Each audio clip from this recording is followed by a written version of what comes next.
Good evening, everyone, and welcome to the second installment. Yes, I said second installment of the League versus League Challenge presented to you by the North American E-Racing League.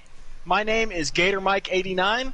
I'm the co-owner and lead commentator of the NARL's Xfinity and Truck Series, and I am glad to have you join us here tonight to watch some of the best leagues come together and have us a little bit of fun.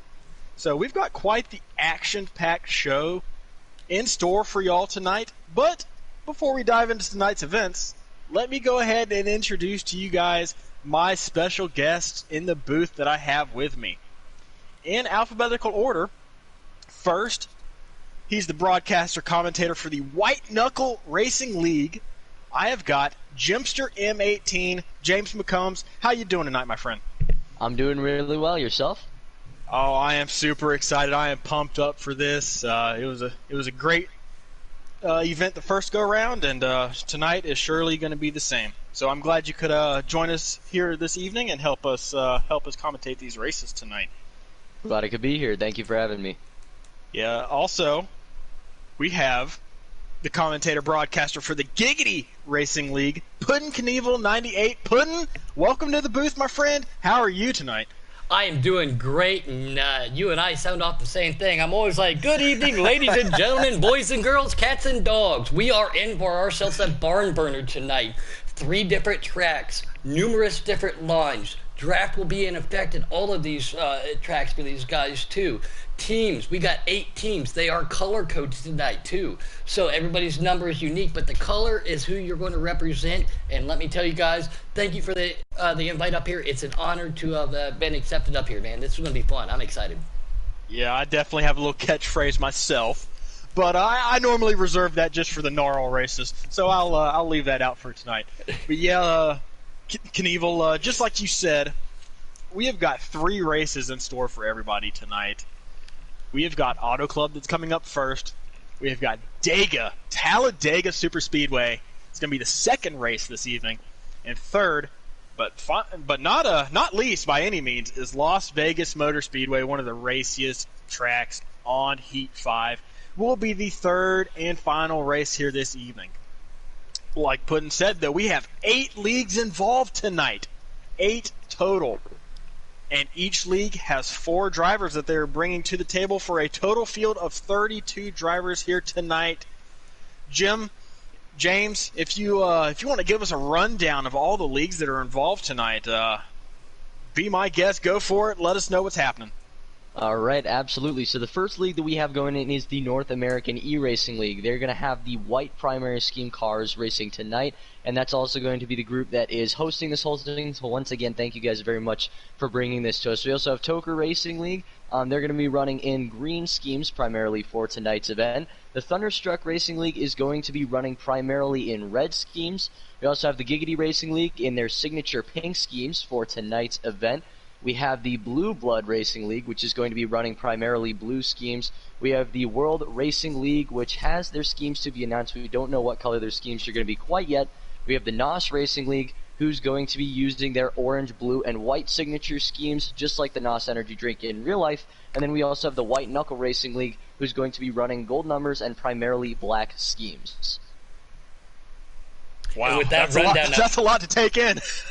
With that rundown out there, I know you guys got your streams going, we got ours. I want to give a big shout out to some of the Giggity guys over here real quick, and that's not offense or anything. Blakey T, Jimbo Earnhardt, Ma Bear helps with our development over there too, but Blakey P, he likes that old pink paint scheme for the Giggity guys tonight. It's going to be exciting, and I know you guys have drivers from your league. Let's not forget too, we got, this is an international event tonight.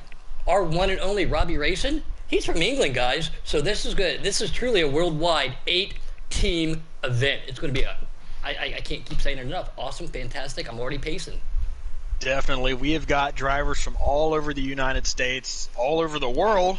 England is representing, so all drivers from all over the world are in this field tonight, so it's a very diverse field. Got some pretty good drivers from each league showing up. We asked each league to bring some of their best, pick their 4 best, and we're going to take them all together to make a 32-car field. Couple of names in here. Got Hunty Wild from Giggity. I've seen him on top of some of the leaderboards on Heat 5. We all know he's fast. So he's going to be representing tonight. We've also got That Man Perky from NOS. He was a really good driver the last time we had this installment. The Heredia God from White Knuckle is really good. We've got Fireban and Blue Bloods. Little Corey O from World Racing League. Thunderfunk, owner of Thunderstruck, is racing tonight. Gizmo Dragon and Tokers Racing League. And we've got one Pro League driver in the field tonight representing the North American E-Racing League, and that is going to be Max Boost 27. So that's at least one driver from each team that I just listed. So we have got a stacked field for everybody that's tuning in this evening. I love all three of these tracks, guys. Which one is your personal favorite of these three wide tracks? James, if you want to go ahead and answer that first. Sure, I'll take it away. Personally, I'm not as much of a fan of the super speedways as most. I don't necessarily think that Talladega is going to be the most exhilarating of races tonight, even though I'm sure it'll be great late. I'm torn between Las Vegas and Auto Club. Auto Club, you're going to get those great moves where you see a lot of 3-wide and even 4-wide racing down the front and back straights and going into the corners, and you'll definitely see guys try to take some different lines, different ways of running laps there. But at Vegas, you have that dual racing in the corners where the inside and outside are both going to be nearly as effective as one another with the dual banking system that you have there in real life. And Vegas is a home track of mine, so I might be a little bit biased. I'm going to have to go with Las Vegas. You hit the nail on the head there, but I'm also a little bit biased myself, even though I absolutely love plate racing. I'm a little bit biased towards Auto Club. It holds a special place in my heart for many reasons. But I think that is going to be a perfect racetrack to start all this off on tonight. Like you mentioned, we are going to see 3-wide. We are going to see 4-wide. Heck, we may even see 5-wide here at Auto Club tonight. And with no stages on, that's going to make every move, every position count. If you get caught up in an accident, it's really going to hurt you. And you better hope that caution comes out. And after qualifying, it is going to mix the field up a little bit. Ultimately, these guys, like you said, they are all on a team. Do you think these guys are going to work with other teams, or are they going to fall back and try to find the pink car, the white car, the orange car? Are they going to try to do that, or are they going to settle for where they're at and try to make it a one-man show? Well, I think strategy-wise, yes, they're going to work with their own league mates. Definitely in terms of finding them on the track, probably not so much at Auto Club or Vegas, but Dega, they are going to be searching for their teammates. They are going to be hoping to find them on the track. That way they can draft together, because we all know that draft at these plate tracks means everything. And Jimbo Earnhardt out there, he wants to know if this is going to be presets or customs. These are going to be presets ×4 cautions with black flags. That is how it is going. The parameters are set for tonight. And I love what Jim said there, too, right there. The second lane at Vegas, it's very fast. You get that high line, somebody might drive underneath you, but you're going to get that momentum that pulls you off of that corner. And these guys, again, we talked about it just a couple seconds ago, the draft, going into the corner, it will tighten your car up. It could push you up the track if you're not careless. There's 32 cars on the track tonight. So you're going to have to be very mindful of how you utilize that draft other than Talladega. And I think it's going to be super important as well whenever you look at what these guys are going to do in terms of working with teammates, not just at the super speedway at Talladega, but also in terms of trying to get fast lap times, because we talked about how you're going to be qualifying based off of your speed from the first race and from the second race to the third. So look for teammates to try to work together, use that draft at Auto Club and at Vegas to get fast laps so that they can start higher up on the leaderboard for the next race following. I agree with that, yes. Again, Gator, thank you for having me up here, Jim. This is going to be fun, man. I am literally, already pacing. Yeah, this is definitely going to be exciting here tonight. I'm glad that we've got 8 different leagues in here that have picked out what they think are their 4 best drivers. And this is basically just a gigantic PS4 All-Star race, I guess, in a sense. But looks like we're getting pretty close to going green here for qualifying. They're just checking in, make sure all the leagues have their guys and that their guys are ready. So we'll be able to load in here in just a few minutes after these guys get done with qualifying. So I guess since we have a few minutes, I'll start with Puddin' this time. Puddin', if you want to give us a couple of details, a little few juicy snippets about Giggity Racing League. The floor is yours. 534 subscribers. We run 5 days a week, customs, presets. We have a development league that runs. We run 3 cars a team. That's a little bit of a change for us this year. Customs come after the preset races. Preset trucks on Monday. Then we race a dirt series on Tuesdays. Then we race our preset custom guys on Wednesday. Custom Xfinity and preset Xfinity on Thursday, and then development is on Friday. And then we typically have a lot of fun and do on the weekends. We do it's not Giggity only, it's an all league around. We have endurance races every other week. Just yesterday we did an endurance race at Australia. Excuse me, I was going to make a joke to Robbie there, but no, at Phoenix. What we have been doing, though, too, is something a little bit different and mixing it up, is a lot of these development guys, they have gotten drafted. We have a draft system over there. There's 7 captains now. There's trades that can be made throughout the year. Try to make it as fun and excitable as for everybody. The custom guys really do their best to dial their cars in, but the team efforts, that's what I love about Giggity.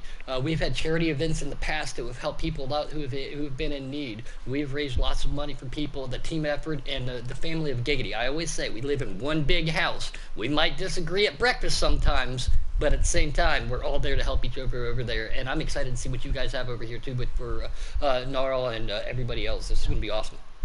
Definitely going to try to highlight each league that is participating here tonight. So there you have it from Giggity.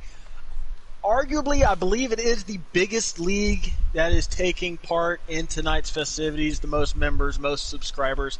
So we're happy to have Giggity on board for this evening. But I know, James, you're representing the White Knuckle Racing League. Tell us a little bit about it. So the White Knuckle Racing League started as kind of a way to combat COVID. For people in their homes, because we had a lot of people who instantly were in states that were shut down. The Ridge Rat, he lives in Florida. He started this thing back in March, and we kind of focused a little bit more on making sure that we could do something that would keep people entertained and try to grow, maybe a little bit of a grassroots organization out of it. We started off with about 35, 40 members. We ran a Cup series, an Xfinity series, and a Truck series in our first season. But after it ended, we grew a lot more in popularity. We did quite a bit to try and put ourselves out there, both with the broadcasting of myself, Tim J.A. Wells, and now we've got a third man, Sporty Morty, coming on to the broadcasting group. And we also grew to over 110 members. I think we're sitting at 119 right now. So awesome. On Friday night, we held the draft, and we got our captains set for Xfinity and Cup series, and we had a draft for driver pool in both the Cup and Xfinity series. We have a Truck series competitive, a developmental Truck series, and a dirt series. So we run Monday, Tuesday, Wednesday, and Thursday nights, leaving Friday, Saturday, and Sunday open for making sure that we keep the family involved. We don't want our lives to be racing, although it's very, very important to us.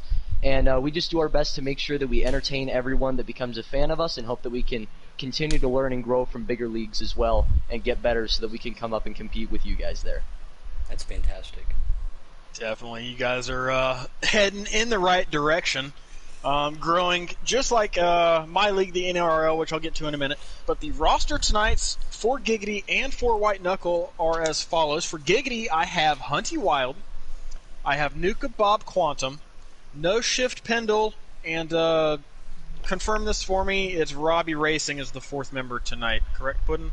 That is correct. Robbie Racing used to be known as Robbie Vids out there. Yep. He is very helpful, too. He is not against helping anybody out there. Setups, controllers, wheel settings, all of that. So it's great to get it. And that is our international entry for the night, again, over there in England. So I hope he's got his tea and crumpets set aside, because he's about to pull them belts tight one more time.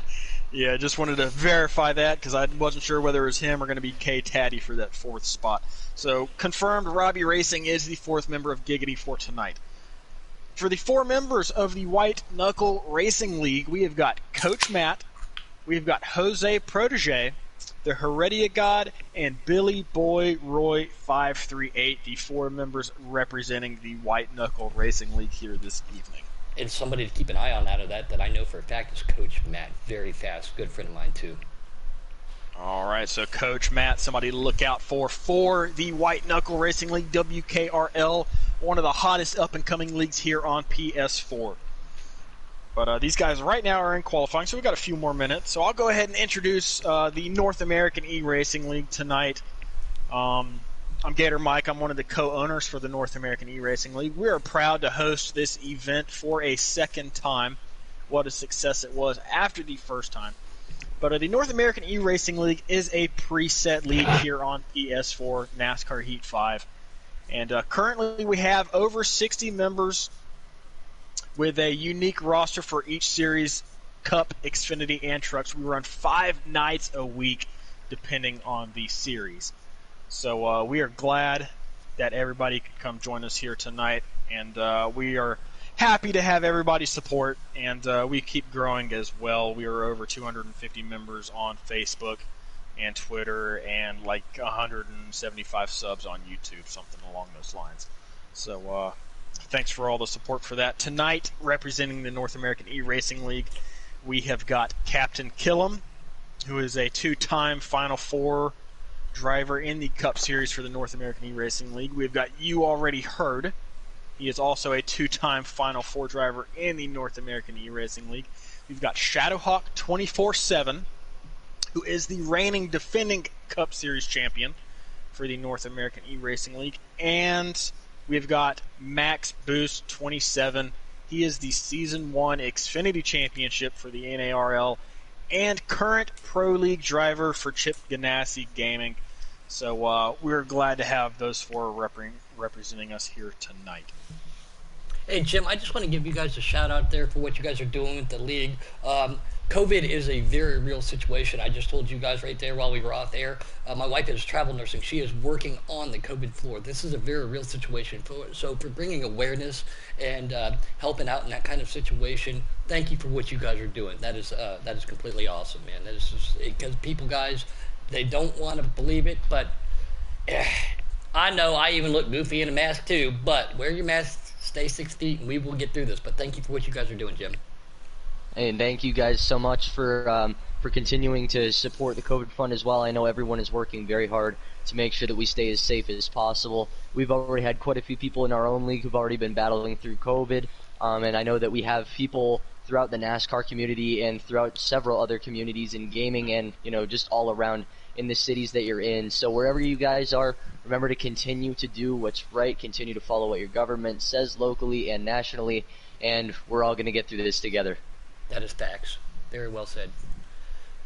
Definitely. We're glad to have you guys on board and a bright spot amongst these tough times that we're going through here in the year 2020.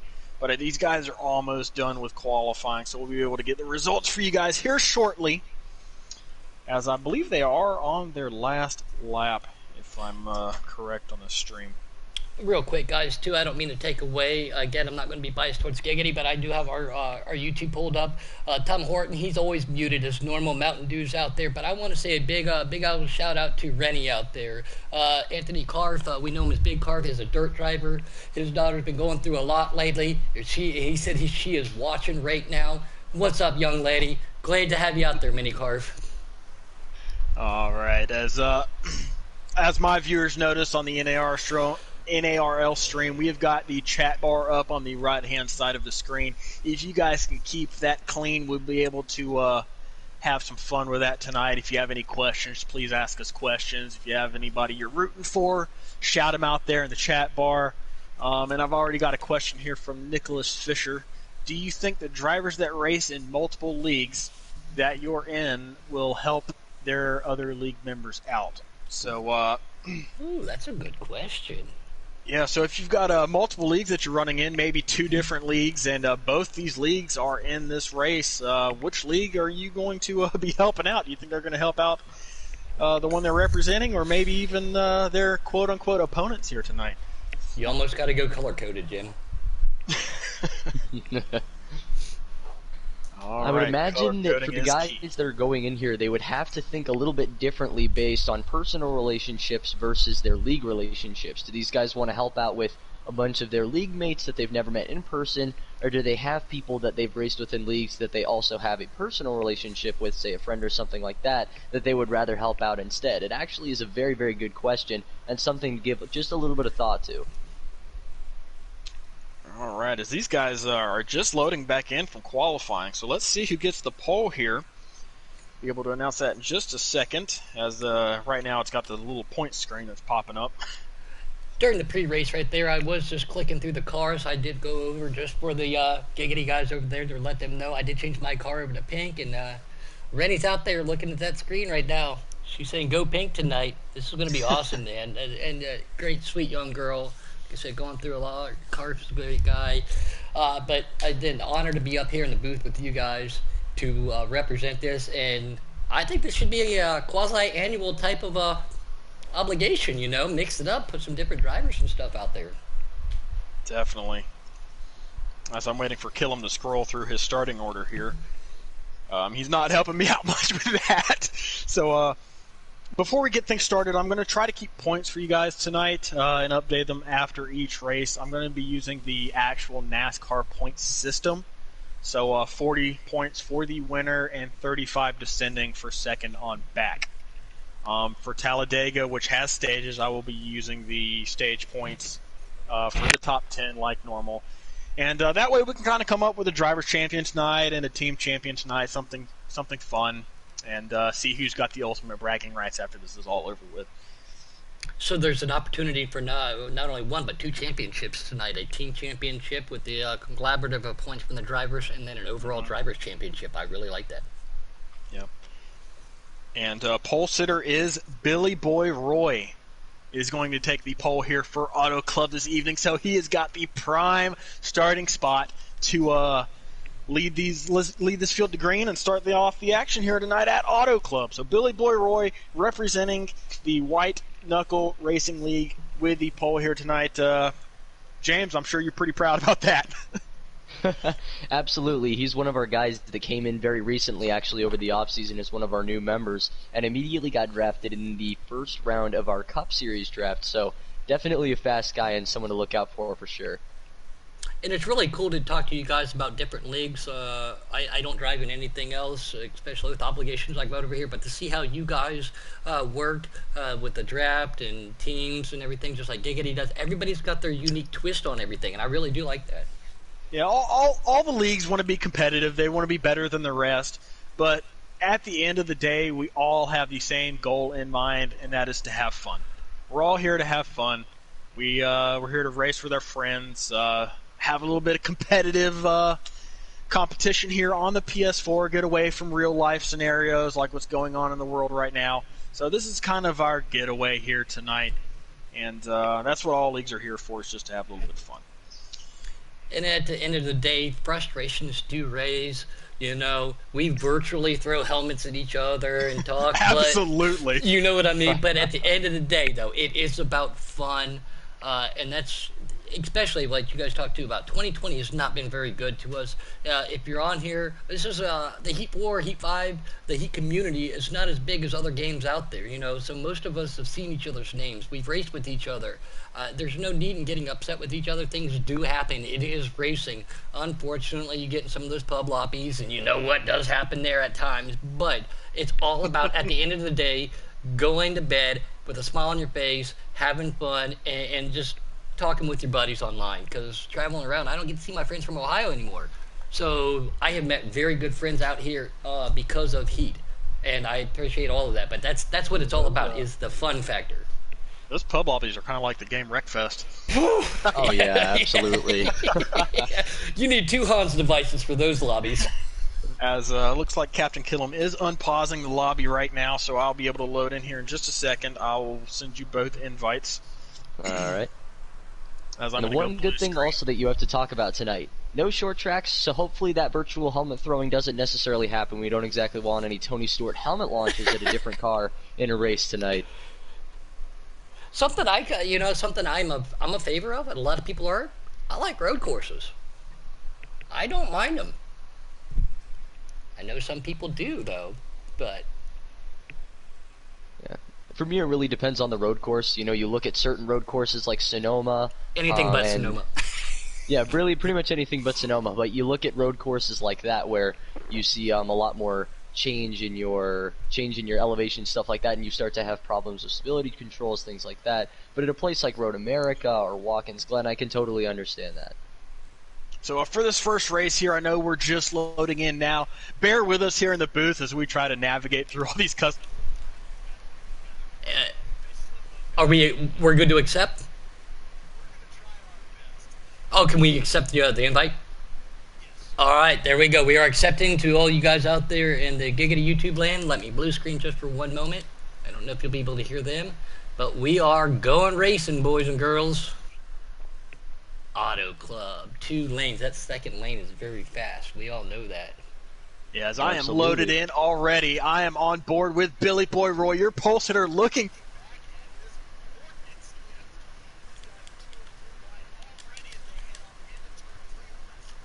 That is Big Dane with the green and orange car for the, let's see here, for the Tokers Racing League. Big Dane looks to take the early advantage here, coming to the end of lap number 1. And there you see that run on the outside. Billy Boy Roy gets, there's another White Knuckle Racing League car sitting in 6th position right now, being pushed by another Nas Leaguer. Looks like running in that high lane. We're also looking at another driver down low trying to make it 3 wide coming out of turn number 2, and it looks like cars are already getting into the wall coming off that corner. Expect that to be a theme in these packs early on in runs today. Also a theme here at Auto Club is these guys could get a little bit snappy loose off of turn 2 as well, depending on their presets and how they got their car set up. So turn 2 could be the action spot here at Auto Club tonight. We do see that custom 88 pulling him down the straightaway. Not a good situation for him. Yeah, that's not a good situation because the draft is coming and we have a wreck. 4 and 5 we have a wreck on the front straightaway. Big wreck. Big wreck. I'm trying to get around to it. There they are. Yeah, I know. There's 32 cars, and we all know how difficult that is to get back there, but yes. We see Max Boost involved in it. We already see Thunderfunk in it as well. Green Hornet is involved. Robbie Racing amongst many others. Yeah, I saw a car go off through the infield grass just out of the very corner of my view. Don't know who it was, but they stacked them up here on the front stretch here at Auto Club after Big Dan had jumped out to 3-4 car length lead early on here. But let's see how these guys re-rack them. This is their first chance at getting some setups in. You're stealing all my lines in Giggity. When we coming from a green flag or from a stage, we're going to rack them and stack them. Here we are at Auto Club for the League vs. League Challenge. Man, Gator Mike's in the same brain as me. Hey, I try my hardest. As we are coming back to green, looks like one of the NOS Racing League cars has decided to stay out, along with 6 or 7 others at Speed 000 Racer right now leading him to the green flag. And he's looking good, too. Everybody else trying to be patient, hold on to that single file. That second lane will work. Couple cars going to push up to the high side here. Call these cars trying to get down to the inside. Full throttle through turn 1 and 2. Battle for the lead going under the inside. Second and third back there, they are also trying to battle it out. We are on what we call affectionately known as boom vision right now, but the black car makes a move to the inside. I can't tell if that's Coach Mag. Brings it 4 wide. Going into turn 3. 48 car makes a pass for the lead, Jim. And as we look back up towards the front, we see just an absolute mess up front of blue, a mix between the NOS Racing League and the Blue Blood Racing League. Sorry, Jim. Car spun around in the front stretch. Go ahead. It looks like Nuka Bob Quantum is going through the grass on the infield. A couple of other cars involved. Most of the guys up front completely unscathed, but a few different drivers with an incident already, and we are already underneath our second caution flag of the day. Yeah, we had another incident on the front stretch towards the back half of the field. Some more cars going off through the grass, but here early on, have a bunch of Blue Bloods cars up front along with some NOS cars, and I even see some White Knuckle cars up here in the front. Got a good mix here early on at Auto Club. Absolutely, and one of the White Knucklers, Coach Matt, also involved in that incident, has left front damage coming out of turn 2 right now. It looks like another one may have also been involved. We look at Joe Turkey, who also has a lot of front end damage from that incident. We'll see who decides to come in here up front, take tires after staying out on that first pit stop, see if they can get some fresh rubbers and work their way back up through the field if we finally get some green flag running here at Auto Club. 4 freshies in the belly full of fuel for the leaders. Here we go. Again, sorry guys, rack them and stack them for the second time here at Auto Club for the League vs. League Challenge. 8 teams battling it all out, Mike. Yeah, we've got 2 Blue Bloods cars here on the inside lane that have, 3 of them, that have led this field to green here. Looks like these guys are trying to find themselves and used a little bit of strategy to keep themselves together here at the front of the field. So Blue Blood's playing the game correctly here early on. Ooh, second place car hits the wall. Go ahead, sorry. And they're still 4 and 5 wide back there. He scrapes that wall, tried to stick it full throttle. Maybe that draft came into effect. One of the black cars coming in right there. 4 of the blue blood cars all right there, and there's blue cars making it happen. Look at that pack. You want to talk about a hornet's nest. 6 wide at one specific time just for a split second. Oh my goodness, what am I seeing? That is what we call a pucker factor. That is a pucker factor, boys. Woo! You saw Thunderphone go into the grass there on the front stretch, but everyone keeps it straight. 5 wide, 3 lanes deep there. Oh, we got one on the apron. A spin, and there's a white knuckler involved in it as well as a pink and green car. 2 white knucklers involved now. It looks like Robbie Racing also involved in that incident. Looking a little bit further back, you see a couple of the other cars that are involved in that one. Didn't we tell him to put his tea and crumpets down? He can't drink and drive like that. Had one of the guys in the back clip the apron, caught a couple cars on his way around. Not as big as the first 2 incidents we had here tonight, but still brought out the caution nonetheless. But one of the things about this game, though, is it gets tired of calling cautions every now and then. So we may see one of these big ones and nothing get called. We were talking about this a little bit earlier with a couple of guys that were driving tonight. They weren't necessarily worried about how big the field is. They were just worried about, driving with people that you may not have always driven around. Some people might drive different than you. Some people have the same styles. We're going to rack them, stack them here with Billy Boy Roy. We're going to bring them down. But you got to learn how everybody drives, their techniques, their styles to make everything work. Yep. The familiarity factor is not present here tonight thus far.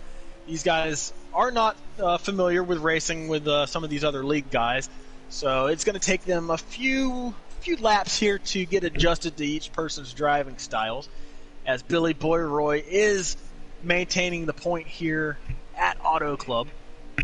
Look at that pack back here. Oh, his car spun around. The 52 is one of them. Couldn't see who else was involved. 2 cars spin. Don't know if that's going to bring out Dandelion, a yellow flag. Right now, it looks like these guys stay under green. We go back and see Billy Boy Roy up front. You talked about it just a second ago. Skull Racer, one of the guys involved in that wreck there as they come out of 4. He looks like he's going to try to block as many lanes as he possibly can as they try and get runs here down the front straightaway, both in those upper and lower lanes. Now the lead getting absolutely swarmed as we see a couple more drivers try to make their way through and get up to the front of the pack here.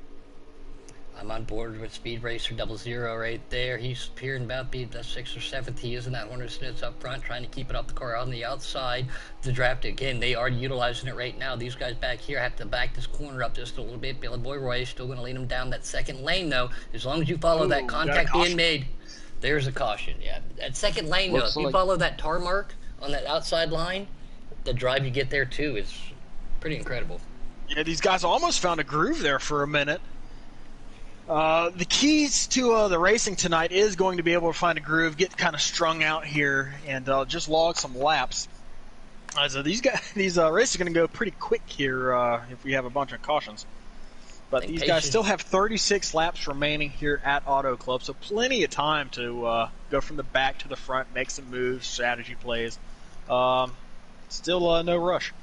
You can't win the race on the first lap. Patience is going to be a virtue for a lot of these guys. Again, with, like you said, 2 championships up on the line. We have a driver's championship and a team championship. Don't push issues too early. In order to win a race, you got to be able to finish the race. You got to put yourself in that position to do it. So everybody just needs to take a little breather right there, because I do not want to be in their crew chief's ears. We're going to go back under green flags racing here at Auto Club. 3 of the blue Absolutely, Puddin'. Go ahead. We go back now and we see Billy Boy Roy, who was up in the lead there at the time of caution, falling all the way back to the 9th position. So it looks like he decided to come to pit road, and the 8 cars in front of him likely staying out on the racetrack during this caution, and already scrambling on the backstretch. 3 wide and 4 wide once again near the rear of the field, and up front, 2 of those blue cars up front, the Blue Blood Racing League, trying to make moves to stay up front now ahead of Big Dane 78. It is impressive to see these 32 cars, though, win Giant Pack like that, Mike. Definitely, as these guys make their way down the front stretch here, which has a little bit of an art to it, so it can catch you off guard a little bit. but these guys handled it well this time as they are trying to find a groove and log some laps here at Auto Club. It's been a rough start to the action thus far, but we are starting to get some green flag laps in right now, and right when I say that, here comes a big crash. There's another one heading down into turn number 3. Car flipping over. Looks to be one of the white and blue machines that is over on its roof and now makes its way back onto 4 wheels. Plenty of cars involved in this one. It looks like almost every single league. The entire color palette involved in that wreck. No Shift Pendel involved. 2 white knucklers are both in, and Jose Protege being one of them. Looking at Nuka Bob, Quantum looks like he was involved. You already heard is involved in that one as well, plus many others. Yeah, Jumping we were over going the fence paint like during that wreck. Yeah, jumping over the fence like that. I think they wanted a chicken sandwich. They hear this place makes a great sauce. I mean, there's a bunch of In-N-Out burgers there in California, and that's a popular place.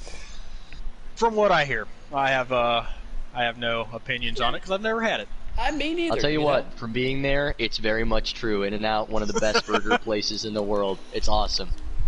Some of these guys must have saw an In-N-Out burger on the outside of the backstretch wall there. But as we rack them and stack them, as Puddin likes to say, here we go. Green flag up in the air again. I'm on board with your third place runner here, Big Dane 78, looking to give a push to the leader.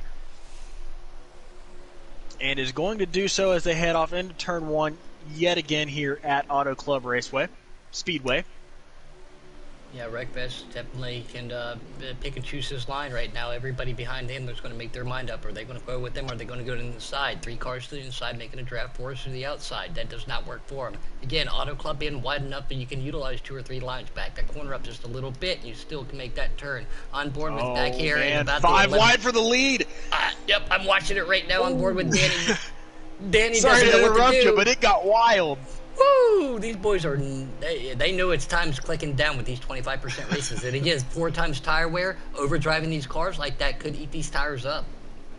Oh, one one of the car white hard knuckle into the cars. wall in the middle of turns 1 and 2, and it causes a stack up behind them. Multiple cars involved. It looks like 6 or 7. Hunty Wild is involved in this one. That is going to be one of the Giggity Pink machines. It looks like Captain Killam is also going to be involved in that wreck, the number 14. Red, white, and blue machine there. Green Hornet 316 involved in that Ally Bank number 88 Chevrolet, as well as several others, including guys that we saw up front earlier on in the race, now way further back in the pack. And if we look further up front now, we see 3 NOS Racing League Chevrolets up front. Playing strategy into their favor here. They think track position is key, and so far they might be correct on this one. So the NOS guys, by virtue of staying out on some of these pit stops, have found themselves 1, 2, 3 under this caution flag. Want to give a big shout out there in YouTube land to Fluffy too. Fluffy, we all know who that is, man. Great to have him on board watching this 8 versus League challenge. This is awesome. Again, we are going to rack them and stack them. Jim, you want to take it? Absolutely. We head down for the restart, and Speed 000 Racer leads them back down to green in that number 99 NOS Chevy Camaro. They go back down into turn 1, already spreading 3 wide. A white knuckler going back down all the way to the apron and bumping already as they head into turn number 1, shifting positions around once again. Speed Racer gets away from the pack right away and puts almost 5 car lengths of an advantage between himself and the 98 in second place. That's not a good thing All of the NOS cars currently in the top 8. I just want to go ahead and list their roster off real quick. We got Bubba Chafin 3, we got That Man Perky, Wreckfest 92484, and Speed 000 Racer representing the NOS cars, all in the top 10 here right now tonight. I've been upwards of 20 viewers over here on YouTube as we see No Ship Pendle, the OH guy himself, gets into the wall. Big wreck. Everybody doing a little of that mowing the lawn down the straightaway here. That will bring out another dandelion, a.k.a. a caution flag at Auto Club. Looked like Pendle got his nose chopped there coming down the front stretch, put him right in the outside wall, collected everybody behind him. Nobody had anywhere to go. Product of the close racing here at Auto Club. One of those things where you just stay in it to win it, especially with these laps closing down. Yeah, we are already, with all these cautions, we're within 20 laps to go here at Auto Club already. So let's hope these guys can get some green flag laps here to end this race and prepare for Daga in race number 2.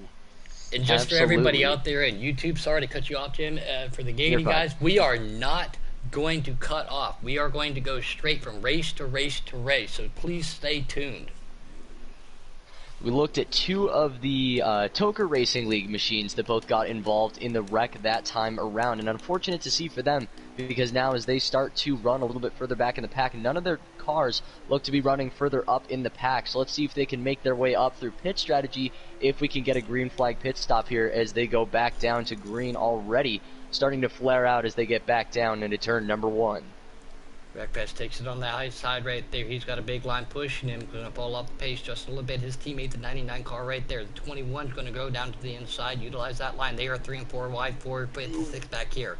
Can't see what's going on because I want to keep my eyes on this 98 car. Car gets posted below that white line on the back right there. That's going to cost him some time. As long as he can maintain it and don't pull up in front of everybody, which he does. Very good job. Still 2, 3, 4 wide back here. 32 cars on the 8 League Challenge here on a Sunday night Auto Club Racing. Looks like another blue blooder gets down into the grass once again, spinning as he made contact with another car coming off of the corner. And it looks like 2 cars now mowing the lawn back down into turn number 1 for the rest of the pack. Though for the moment, looks like we remain green, and now the caution flag flies once again. There we are again. It's going to be a caution-filled event here at Auto Club. Unfortunately, it appears as one of the white knuckle guys there made a pass for the lead, and he's going to lead this field to green, assuming he doesn't pit. I'm trying to scroll through here. It is Billy Boy Roy, your pole sitter, back out front here at Auto Club. Something these guys need to take into consideration if they do not pit is the green-white checker consideration. Are they going to have enough fuel, or are they going to stay out on these old tires?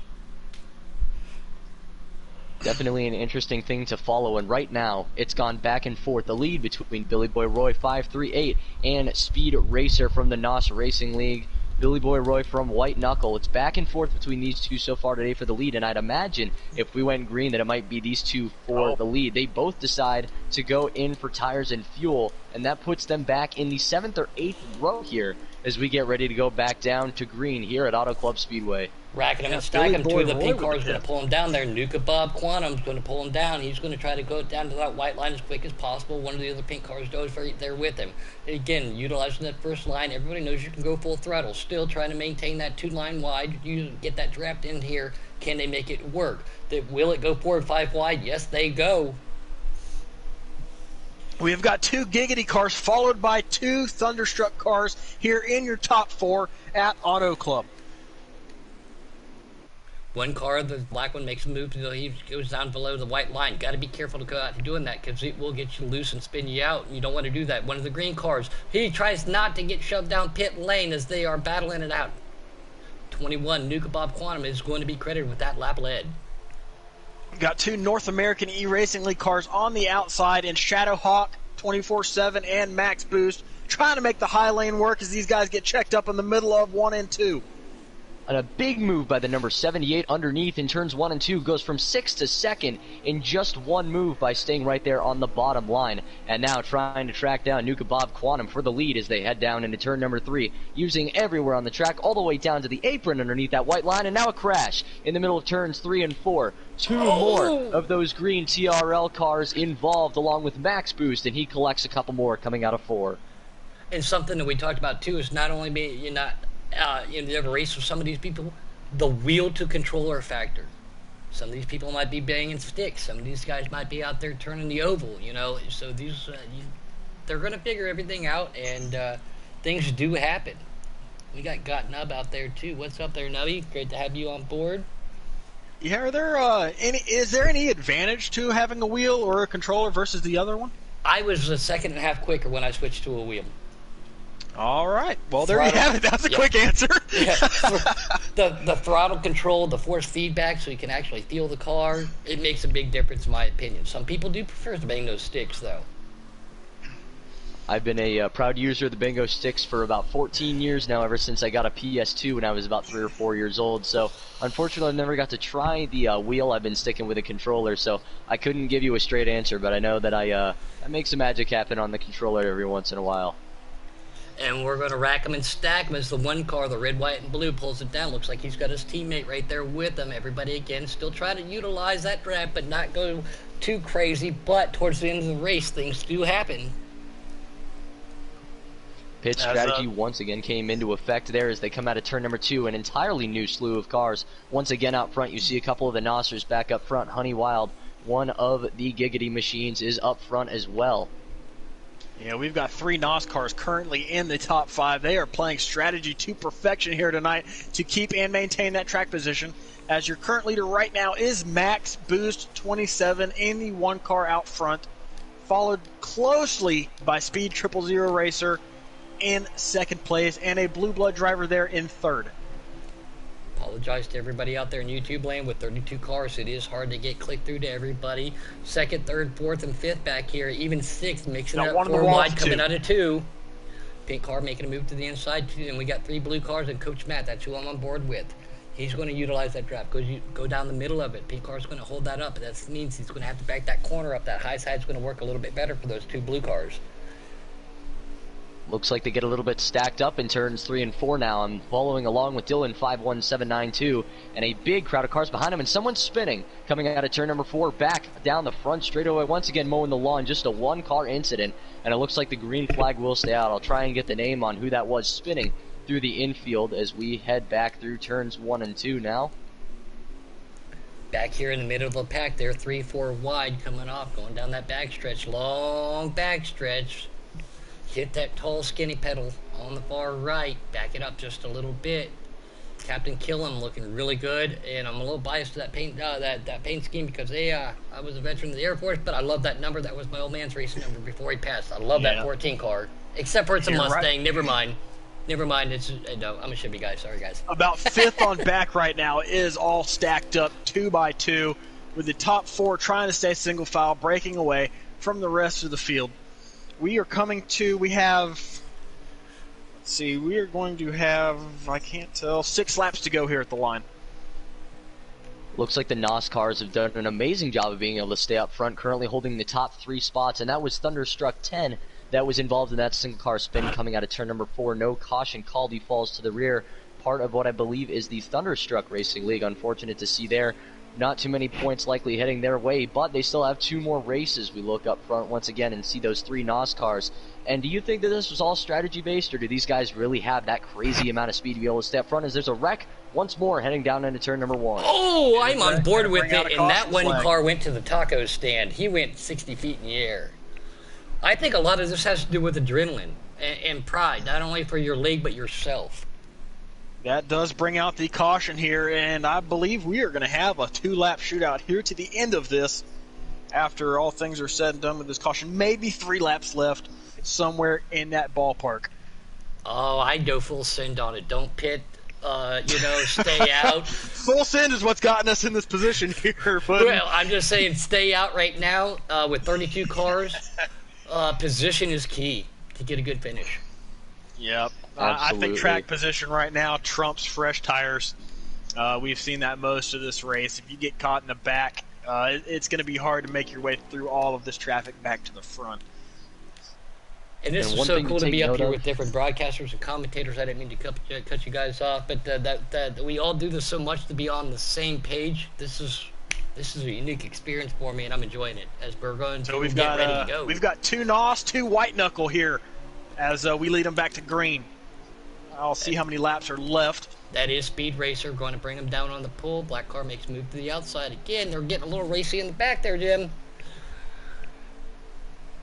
Full throttle through turns 1 and 2. Be careful. Don't kiss that apron. We've got 3 laps left. Looks like Jose Protege getting the run out of turn 2 now with help from Billy Boy Roy on the back straightaway. The 2 White Knucklers are getting the draft down the backstretch and heading into turn 3. Those 2 take the top 2 positions now as we wrap around turns 3 and 4. People using the apron once again to try and make their way through the corner. Speed Racer makes his way up to second as we come out of turn number 4 and come down to just 2 laps to go here in the Auto Club 100 at Auto Club Speedway. Cars hitting each other, make contact being made. One car cutting through the grass back there in the middle of the pack does not bring out a caution. Drivers starting to hook up a little bit with each other, and don't forget, we're going to Talladega next. Race stays green flag as we have a dual battle here for first and for third between White Knuckle and NOS here for the win at Auto Club. But don't look now, here comes a Giggity car and a Thunderstruck car trying to make their way into the top 5 as we come around turn 4 to find the white flag here at Auto Club. Jose Protege staying up front now. He sits up there in that number 11 Ford Mustang just in front of the NOS guys. And there's a caution almost coming out now as a wreck happens coming out of turn number 4. That is going to end it. That's going to end the race, and your winner is Jose Protege of the White Knuckle Racing League. 2 NOS cars right behind him. Billy Boy Roy finishing this race in 4th, and a Thunderstruck machine, one of the Toyota Camrys, coming back to finish the race in the 5th position. So you have 2 White Knuckle and you have 2 NOS that have rounded out your top 4 here at Auto Club. We've seen a lot of talent happen there, and I think, again, aggression goes a little bit inverted in that. We are not going to leave this chat. We are going to stay live. We're going to Talladega. This is a 3-race battle. Auto Club, and congratulations to him. Now, going into Talladega, knowing that you got yourself a nice little points lead for your team and yourself, again, because there's a drivers and a team championship. What do you do here? Do you play it safe, or do you just put that old hammer down and go? Well, these guys have a nice little break here in between the races to figure out their strategy here for Talladega tonight. So they'll be able to figure out here. I'll wait to see how long Killam's going to give each team or league before we start into the next one. Got to give them a minute, go grab themselves a refreshment, relieve themselves. It's been, that was a long race right there. And now at Talladega, I call it HWH, high, wide, and handsome. I expect to see a lot of that being used with 32 cars here. Well, Jim, what are your takeaways here from race number 1 at Auto Club? First thing I have to say, NOS's teamwork is undeniably phenomenal. It looks like they're probably in a party chat with each other. I can't deny they likely are. And I can't imagine that these guys aren't talking through with each other better than anyone else and figuring out exactly what they need to do. I also want to take into consideration that the fastest lap here isn't necessarily, after this race, going to be set from the looks of it in qualifying for this next race by the guys that were running up front. It will most likely be set by whoever was able to make a great lap in the middle of the pack with a lot of draft help. So expect to see some unfamiliar names heading up the starting lineup and seeing some of the guys that you saw further up, like Billy Boy Roy, and some of the NOS drivers as well as Hunty Wild and Robbie Racing, Dylan 59712, and some of the other guys we noted that were running really well. So maybe see starting them further a little bit back in the pack versus starting near the front like you would maybe expect. Now, Mike, did we talk in the pre-race how the qualifying was going to be set after each race?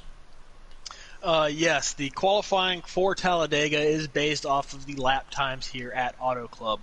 So if you back out of the race after Auto Club, you're starting in the back here at Dega. So good luck with that. Not always a bad position to be, but at the same time, not exactly where you want to be, too. But no, 8 races, Gator Mike, myself, Pud, and Jim, honored to be up here with you guys, having a lot of fun. We've got 22 viewers over here in our YouTube channel watching, and I can only imagine how you guys are doing. So we probably have only over 100 people watching this League v League Bagel. Yeah, so rounding out your results here at Auto Club, we've got Jose Protege is your winner, representing the White Knuckle Racing League. Second is going to be Speed 000 Racer. Third, Wreckfest 92484. Both of those guys with NOS. You've got Billy Boy Roy finishing 4th place for White Knuckle, and Dylan 51792 representing Thunderstruck, rounding out your top 5. So I'm going to concentrate here on figuring out some points here in just a minute and see how these team points add up after race number 1. So give me just a couple minutes as I prepare those for you guys. Alrighty, and while we do that, I just want to take a minute, Puddin', to ask you a couple of questions. First off, the one thing I want to ask you first, what is the most important factor, do you think, that's going to be having to take into account here for the Talladega race? What do you think stands out? It's kind of the X factor for who's going to be able to make it up front when the race comes down to its final laps. The first thing you think I'm going to say is your teammates. Obviously, you're going to need your teammates, but it's patience. Situational awareness, seeing if something is going to happen right in front of you. if they're going to spin, if you see cars taking it 3 wide, what are you going to do there? So my key to winning at Talladega will definitely be situational awareness. I definitely like your answer there, something that I wouldn't have thought of for sure. And one other thing that I don't think a lot of people would have thought of that could be a big factor is lag spikes. I know it's not something we like to see often, and I know a lot of guys are hardwired into their walls to make sure that lagging happens as little as possible, but when you're in a big pack race like this, and you're often sharing bumpers with one another, lag spikes can become something that will absolutely ruin an entire line's momentum and could cause to separate the packs a little bit more in this race here at Talladega. So even though some of the viewers who are watching this won't be able to see the lag spikes happen in race because we likely won't be focusing on them, they will still become a factor in this race. Yeah, technology is it's been a huge benefactor, but sometimes technology like that is not always the best. We know how that works. I have seen firsthand, been a victim of something where a lag spike or a misconception like that comes into play, and you can't be upset with that driver. It's not technically their fault, but it does come into play, and it will be a factor. So far so good. Even with customs and all custom lobby, that's where we typically see a lot of that, back and forth. It looked pretty good there at Auto Club. I think it was just a little bit of aggression there. Yeah, absolutely. That's definitely the one thing to note is the aggression. I'm sure that'll go down once we get a little bit more into some simplified pack racing here at Talladega. And the other big thing that I wanted to ask you about is for these drivers, right now, not just working with their teammates, but what necessarily do they have to do to work with other drivers that they don't have communication with, and who's going to be able to do that best, in your opinion, here at Talladega? I call it the universal turn signal. The best communication you have is when you're going to pit. If there isn't a caution, is dipping down below that yellow line. When I see somebody do that, like I said, I call it the turn signal. That's letting them signal. We're not in the chat party. Hey, I'm going to back it down. That way they don't get punted from behind. That way the driver behind them can make the move that they need to do. So I wouldn't say verbal communication, but signaling to people, that's going to be a big factor too in helping each other out. Absolutely. And one last thing, I know we talk about every once in a while the speed that you have to carry at super speedways. You obviously have to be fast here, going over 200 miles an hour on a consistent basis, but you see a lot of people decide to pump up the air pressure in these tires on everywhere, trying to get them up to 60, and it feels like you're driving pretty much on hot air balloons around the racetrack. So what can these drivers do to counter that and try and get more grip on the racetrack during the race? To be honest with you, I'm not going to hide my secret from anybody. I do not start out at 60. We all know tire pressure builds up, right? That's where you want to be. The higher the tire pressure, the less rotating mass, the less rotating resistance. I actually start my tire pressures around 54 or 55 and let them build up through the run instead of starting them directly at 60.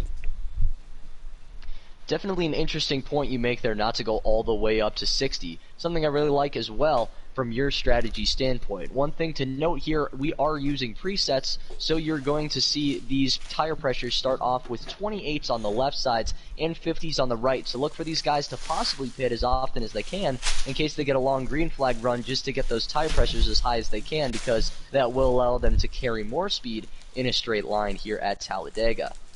Very much a big factor right there. The custom guys, they've got their tire pressures already set and the grill tape, and they got everything set up. These preset guys, depending upon cautions, it does take so long too. It's just we all know how much it pains us to sit there and keep clicking and clicking and clicking and clicking and clicking, and you might not get all the left sides all the way up to exactly where you want. One might be higher than the other. Or you just do both in small increments to try to accelerate that in the future. But these preset guys have a little bit more difficulty getting those cars dialed in as obviously a custom, and that's obviously a no-brainer. That is a Booger McFarlane fact right there. Absolutely, but I'm glad that you could be the one to bring it to us. Certainly helping us out a lot tonight. Your knowledge seems to be relatively uncanny compared to most of the people I've seen in order of customs and with preset setups. So thank you so much for that. And ladies and gentlemen, hopefully a little bit of education for you if you're looking to try and get better at these plate tracks here in NASCAR Heat 5. I definitely didn't just wake up and get that. I've had a lot of help from a lot of people out there. Again, I don't participate in any other leagues. I've had a lot of friends though, but everybody over there at Giggity, again, not being super biased, a lot of super fast guys. They've helped me enlighten stuff. I race motorcycles in real life. I race cars in real life, and it's all different. Even going virtually on here. But the concept at the end of the day is still the same thing. So I click here, tire pressure there, it will completely offset everything on your vehicle. And everybody drives differently. Some people like a loose car, some people like a tight car. You just got to be able to find that happy medium of what you like to be able to compete with everybody. Absolutely, that's definitely extremely important. And as we continue to get ready for Talladega here, one more thing to point out. A lot of these leagues did not really get the chance to show what they were truly made of at Auto Club because a lot of the accidents that we had kept them from getting up to the front. So don't expect those blue blood racers, white knuckle racers, and some of those NOS guys, as well as a few of the North American E-Racing League guys, the Toller Racing League guys, and some of the NOS guys to be the guys that stay up there for this entire race. Again, the starting lineup is already going to be a lot different because of what the fastest laps actually were at Auto Club Speedway. So look for maybe some different paint schemes, some different leagues to make their way up to the front early on in this one. And just because of where you qualified, where you finished for this race, I don't see everybody completely dropping back on the first lap because that will stack the field up. But it will be zero surprise to me if you see a car go to the high side or go to the inside and let everybody else, so you can hook up with that 4-car draft and get it down the road there. And everybody, like you said earlier too, they're all in a chat party, but they almost have to be, especially here. And that makes a lot of sense. You definitely talked a minute ago about the aggression that we had going on at Auto Club right away. Take me through your progressions mentally as you get into this first corner here at Talladega, because we always seem to have guys that try and stuff their nose lower than it should go or try and fit their car in a hole that it should barely even get in the first place. Do you try and do that same thing and maybe be the one to try and be the aggressor and force the issue, or are you the one that kind of wants to sit back and let what happens play out in front of you? I would absolutely not show any aggression. Just because somebody gives you that inch, that doesn't mean you have to take that mile. The fast lane around super speedways is not always on that yellow line. It's just above it. But again, like I just said, people give you that inch, you feel like you got to shove it down in there. Then you hit the apron. You come up into a middle of the 3-car pack, and wham bam, thank you ma'am, somebody's getting a pretzel in the grandstand. They don't want that. Long race still, even though it's 25%. Be cautious. If you see something, just because there's an opening there, doesn't mean you have to take it that lap. Sit back a couple laps, see what the person in front of you is going to do, then make your move on that. Again, situational awareness and strategic planning. All right, definitely interesting points that you brought up there. Strategic planning, making sure that you don't take more than what is given to you. Give and take, definitely going to be an important factor here at Talladega Super Speedway. We get ready for these Cup drivers to go back in for a second round of competition at the Super Speedway before we head over to my home track of Las Vegas Motor Speedway. This one's going to be a 25% or 4 times wear yellow and black flags. And something new that's going to be added to this race is going to be stages. We didn't have stages in that first race, and this one is going to be a little bit different because of those 2 stages that we have before the final one. And that's where your strategy is going to come into play right there too. And what these guys really need to honestly do too is zero retaliation. Things happen, especially 32 cars that you've never driven with before. Okay, somebody might have made. You need to go back to a complete mind reset. It's a brand new race. Everything starts from ground zero. Take what you were given start wise. Work with your team. Find some other people. I have worked with people that aren't even on my team before. Mr. Mountain Dew of all things too. Him and I weren't on the same team, and we ended up working our way up to a top 5 finish one night. So be smart, be calm, take a deep breath. You guys can go ahead and load in as we are getting underway here at Talladega.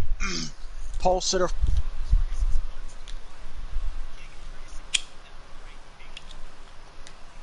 Rain here. And I think the key here is to hug that yellow line here at Talladega until his teammates come from the back to help him out.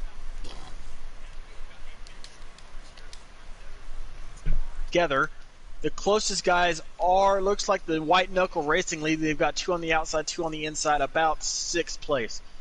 47 laps, 32 drivers, one more race to go. This is, again, going to be another barn burner.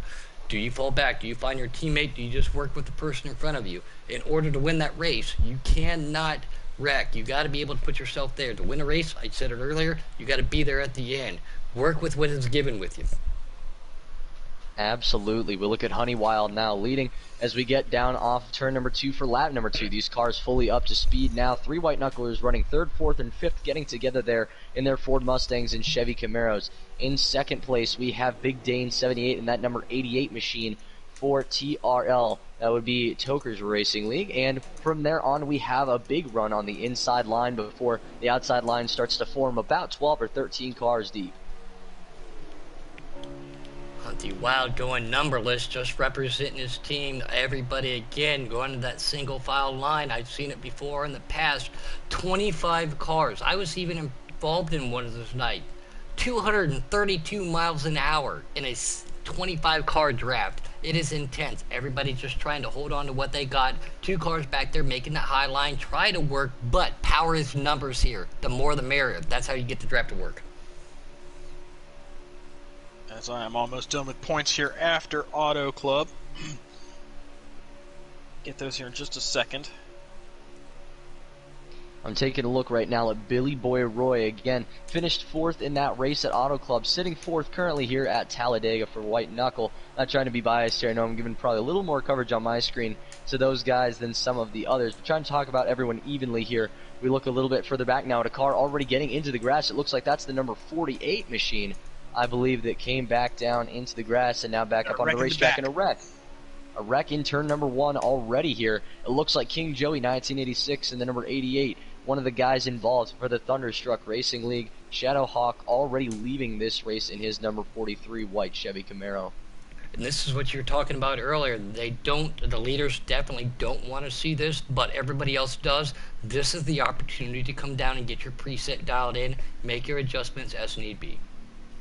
Absolutely. You talked about those tire pressures being so important a little bit earlier on, and maybe some of these guys that started a little bit further back and know they're fast and know they have a chance up front maybe decide to stay out here, sacrifice that speed from an early pit stop, and try to get some track position here in the beginning of this second run after the first caution.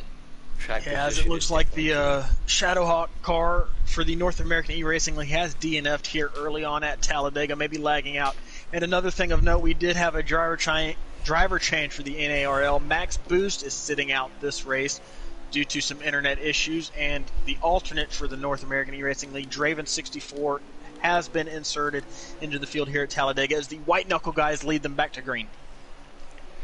Slingshot engage as we are going racing, as we're going to rack them and stack them for our first caution here at Talladega in the League v League Challenge. Woodruff Racing, the man from Michigan, says, "What's up? How are you doing, buddy? Long time no talk." 2 black cars trying to pull down to the inside. Hardest portion about Talladega and Daytona, even on that outside. Sticks or wheel. Trying to be able to maintain it, make no contact. 3 and 4 wide, 3 cars, 3 black cars now hooking up down the straightaway. The black cars is the White Knuckle Racing. You do not want to see teammates hook up like that, but we also have the 2 blue cars. I do believe that's Nascar behind them. So these guys are trying to hook up as teammates and try to get away. 3 cars on the outside right there. They cannot make it work. You got to have power numbers. 1 car goes for the double yellow line there. Sorry, guys.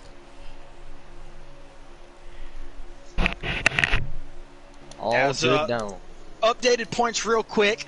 After Auto Club, the White Knuckle Racing League is ahead with 110 total points. Giggity right now is in second place with 98, and Nos is in third with 94 after Auto Club.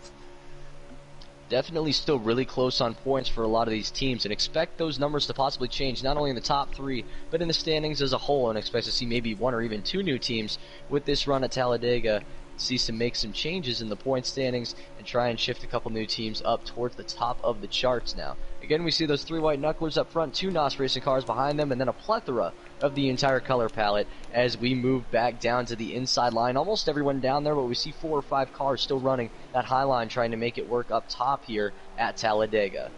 Now, this might be a bold move, Cotton. This might be a bold move, but everybody running lime green wheels, it looks like. Sorry, guys, I had to do it. Love the lime green wheels. Bold Love 'em. move, Cotton. That is one thing that these cars all have in common here tonight is the lime green wheels. Thank you, 704, for these beautiful rims. As it looks like most of the field right now has gotten single file here at Talladega, trying to log some green flag laps. Longest run here for the whole event here tonight. So we might be gearing up for some green flag pit stops if I don't jinx it. Oh, no commentary curse. That's what I call it. The commentator curse. Don't do it. It happens all the time. I've been a part of it, and I've been on the receiving end of it. It's a real thing. This commentator curse brought to you by the Back Alley Bakeries. Oh man, we go back through turns 1 and 2 now. We see a couple cars deciding to go up towards the high line. No one necessarily on the same team trying to get up there and work together. It looks like more cars getting shifted up towards the outside there. As now we see some of the gig cars, a lot of those pink guys. Some guys like Nuka Bob Quantum in the 21 there in the back of those 4 pink cars, all starting to group together now on the bottom line. Look for those guys to try and maybe shift their way up towards the front once they all get stacked up together. One of the white cars right there, the 48, makes moved right there. That's one of the gnarl cars. He says, I got to run. I'm going to take it. He takes the outside line. They were trying to make it. They are 5 cars wide on the outside. But can they get pulled down behind this over 15-car lead draft? So as we've got single file, I'm going to go ahead and highlight another league here. We've got the TRL Tokers Racing League participating here tonight. You'll find them in the lime green cars that match the rims. They are the newest league in this whole event. They have just been formed, and they have brought 4 drivers here tonight: Gizmo Dragon, Duhan Jr. 18M, Big Dane 78, and Danny God 21 to the event here tonight. So welcome, Tokers Racing League, and we are glad to have you here this evening. Again, the pink is Giggity, the white is Gnarl, orange is Nascar, green is the Toker Racing League. We have the red is the Thunderstruck guys, black is the White Knuckle Racing, and the blue is the Blue Blood cars. They are team represented by colors. Absolutely. And one of the guys that has really stuck out to me so far from that team that we just highlighted a second ago, Dane 7, running a little bit in the pack right in his number 8 lime green Chevy Camaro, sponsored by Mountain Dew as well. Definitely a nice little touch there. Definitely something to look for, as he was running really, really well for the majority of the race at Auto Club before he got involved in a wreck, and was able to start near the front in this race as well after getting a great lap there at Auto Club. So look for him to maybe be a factor on that 1.5 miles at Vegas that we get to shortly, as we see cars going down for pit lane right now. Oh Green boy, flag this pit could stop is get a hot pick. and heavy. Who's going to Yes. get caught for speeding here going into the pits? Because black flags are on. That could end your race if you speed onto pit lane. Getting one good bump from somebody as they're getting down through the gears all hard on the binders, and if they push you down, that will affect that race. We still have a gaggle of cars out there on the track choosing not to pit yet, but we are under green flag pit situations right now, and it is a busy, busy place. 2 of the White Knucklers and 3 of the NOS cars all making it onto pit road at that time. So definitely some teammates working together to communicate and get onto pit road at the same time. Sorry about that. So these guys pitting are right at the end of stage number 1, so this could be a strategy play for some of these guys who decided to pit. That way they come out ahead of everybody else at the beginning of stage 2. But it looks like the rest of these guys, they want some stage points, because we have stages here on at Dega, and they award points. So here comes the field as the rest of these guys are coming out of the pits. Or we're going to see some action here. Looks like the field's We talked checking up about a it little too, bit. that international signal. It doesn't matter if it's 1.5 mile short track or a super speedway, that you dip it down below there and let people know that, hey, I am pitting. Yeah, definitely some hairy moments here at the end of the stage. These guys are 2 and 3 wide here at the front of the field. Looks like we saw a little bit of strategy play there. Some of those guys just deciding to take 2 tires or maybe just take fuel to make it to the end of the stage there without having any issues. Maybe didn't pit on that first wreck that we had and did not have a chance to make it on fuel. Other drivers deciding to take 4 and possibly go a lap down, knowing that they could take the wave around here as we come to a close in Look stage at those number 1. giggity cars. They There all were 1 through 4 coming to the line. That is how you do it in this league versus league challenge. The teamwork to a maximum. Giggity is going to sweep stage number 1, 1 through 4. I do believe that was Hunting Wild who did get that. My buddy from Ohio, No Shift Pendle, aka OH Buddy, he's right up there too. Everybody, again, in that same chat party, they were able to save that lap of fuel, maybe by utilizing that draft. Because we did see green flag pit stops. Indeed, and definitely some fuel saving that can happen in that draft, whether it be the outside or the inside line, trying to stay off the bumper of the guy in front of you and deciding to maybe put half a car length or so, or maybe even a little bit less, in between you and the guy in front of him to save yourself from some fuel can definitely add up over the course of a run, and I'm sure we'll see plenty of that strategy play out in lap 3. But now, those 4 Giggity cars, led by Honey Wild, the winner of stage number 1, lead the field back down to green as we begin stage number 2 here at Talladega Superspeedway. Presets, not customs, and you just saw it. Those 4 pink cars dived to the inside, all let each other in, trying to get back to the front. Big wreck in the back. Hard contact. Pull it out right there for those guys. Over 6 cars, it looks like that was involved in that, and I do believe that will bring out another caution. Yeah. Immediate caution as these guys were getting back up through the gears at the beginning of stage number 2. Had a huge wreck in the back of the field. Is that the big one, or are we going to see another one here at Talladega? We'll find out here soon. It's not over yet. Like you said, with that big one, things can happen, and I expect it to. Patience will run thin at the end of this race, but you got to get to the front to lead, and you can't do it by getting involved in stuff like that. Sometimes, again, we talked about it too, 2 cars wide, some people on stick, some people on wheel. Even if everybody was on a wheel, 2x2 here at Talladega going into 1, very difficult situation.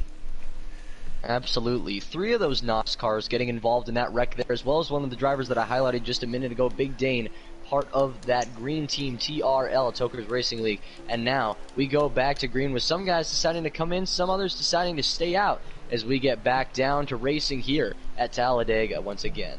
We're going to rack them and stack them. The 48's going to pull the inside line right there, and you already heard he's on the outside. He's going to utilize that outside line with those guys, high, wide, and the handsome line. Everybody trying to get down to the inside line, though, trying to make it work, and that's all it does is hinder the outside line because, again, power in numbers. Talladega, everybody trying to work together. That pit stop definitely threw a kink into the wrenches for everybody right there because their teammates that they might have been working with are no longer with them. These guys still trying to make everything happen, looking smooth, clean and green down the backstretch. 4 cars to the outside, 18-plus cars to the inside, Jim.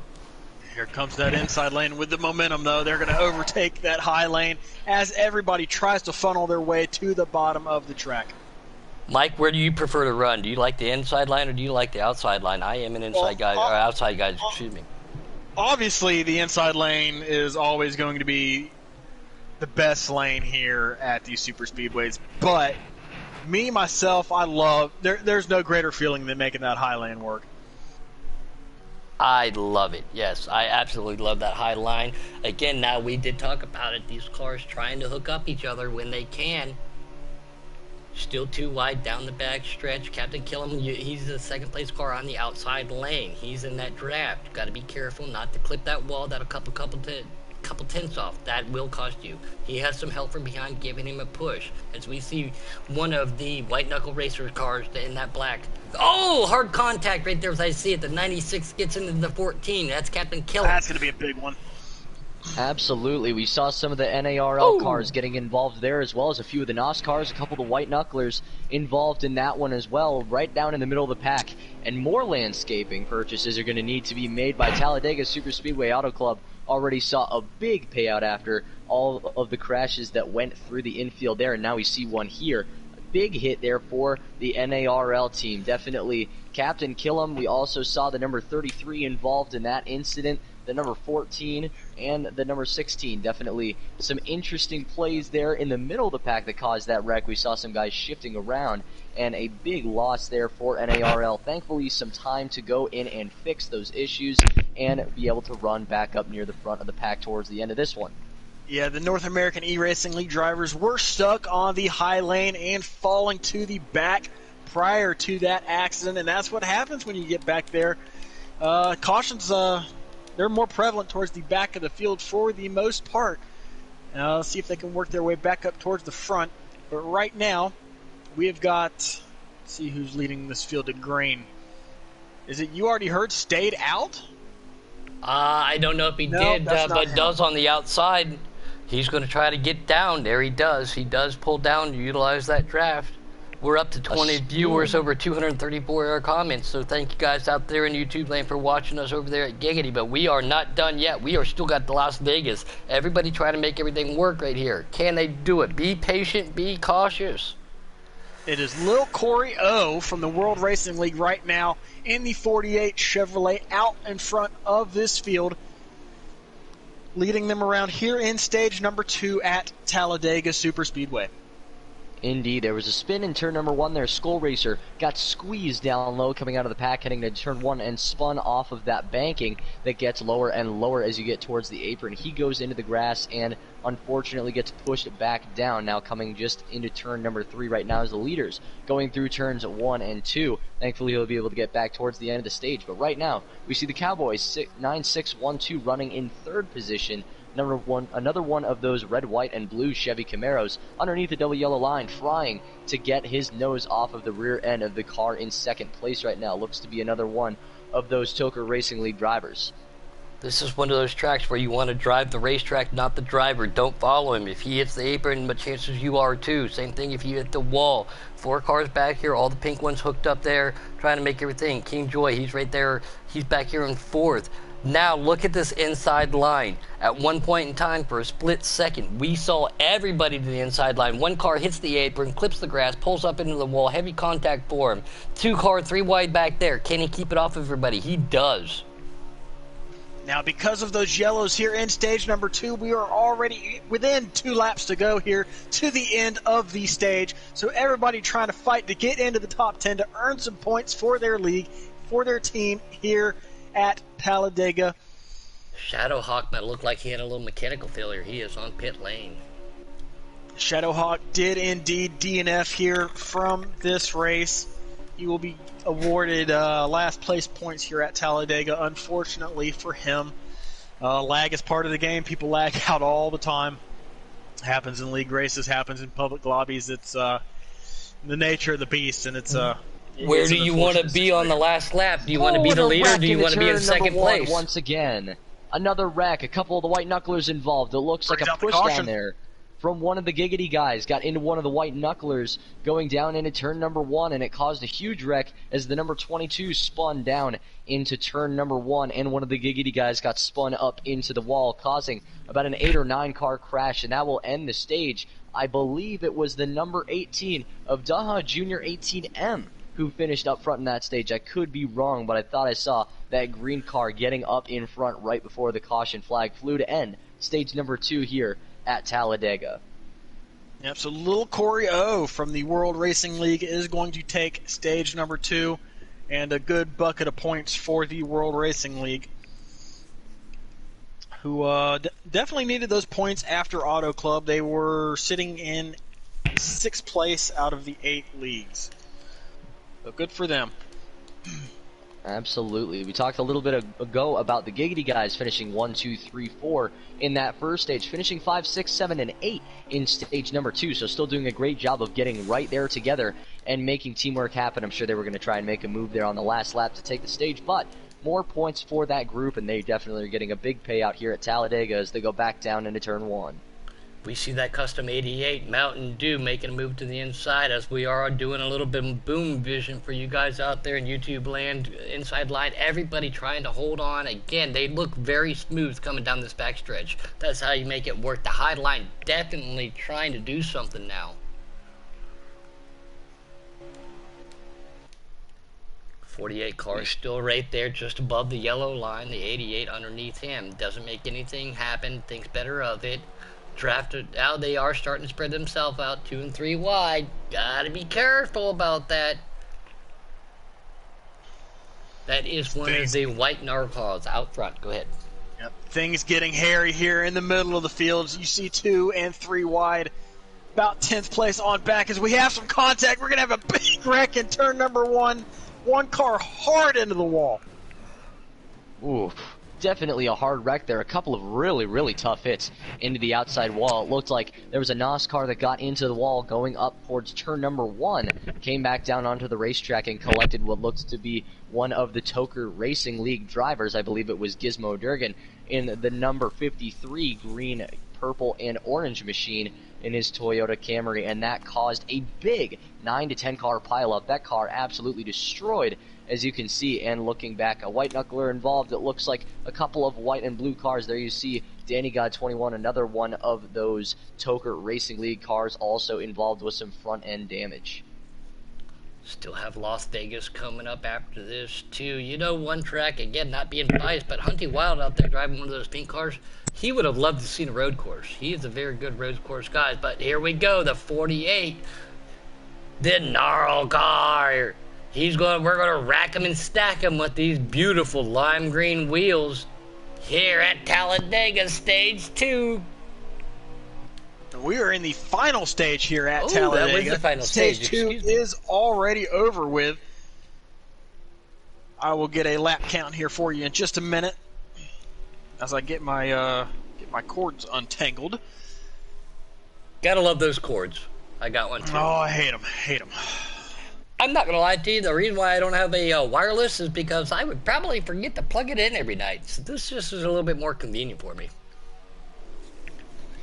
We see the white knuckle guy right there in second place. Everybody try to get back down to that inside line. Contact being made. 3 wide to the outside. One car clips the wall.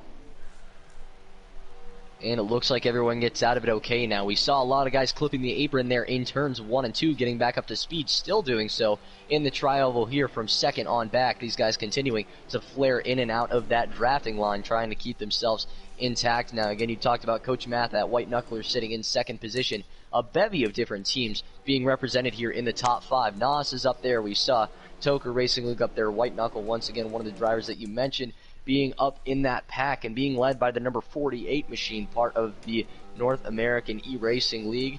And definitely some interesting teammate work now. We see third and fourth place being run Toker's machines, and fifth and sixth, the Nas guys working together as well in that front pack. So we've got a bunch of different leagues here in this front 5 or 6 car breakaway. Not really any teams sticking together here at Talladega, which I figured we might see a little bit more of, but there's lots of parity here. I do like the teamwork that I have seen, but coming into that final stage, in order to get that W, get that best finish they can, they're trying to do anything they can to get up there. One car out to the high side by himself, not going to work out good, trying to get back to the inside line. That will make it almost 30 cars wide, at least 31, because I think 2 cars might have had some technical difficulties out there. One car moves up, he hits the apron. Again, you got to be careful about kissing that butter. It is slick. That's why they call it butter. Booger McFarland fact. Oh, the white knuckle car into the wall. Oh, go take it. Coach Matt, difficulties, trying to hold it down. No caution, trying to bring it down pit lane. We stayed green as one of the white knuckle cars got out of line as he came back down, made some contact with one of the cars on the inside lane and hard into the wall. We stayed green here at Talladega with little Corio still maintaining his lead out front. 2 packs starting to break away from everybody right now. Probably a 10-car pack trying to do a pull away, but that's because of that accident.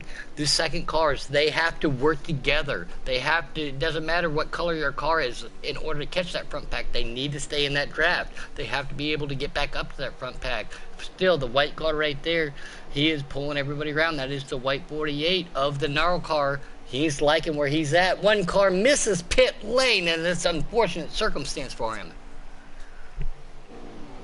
Looks like the 2-car breakaway is a result of the crash that involved Coach Matt there and one of the NOS drivers. I believe it was Speed Racer in the 99, if I'm not mistaken, that made contact with him that caused that small wreck. We didn't go under caution, though, and we see those 2 packs now broken away, and even more so, maybe 4 up front and 4 or 5 more cars behind them. But definitely that wreck causing a rift between the 2 packs now that will have to be filled by those guys running after the 9th or 10th position if they want a chance of getting back up there and fighting for the win.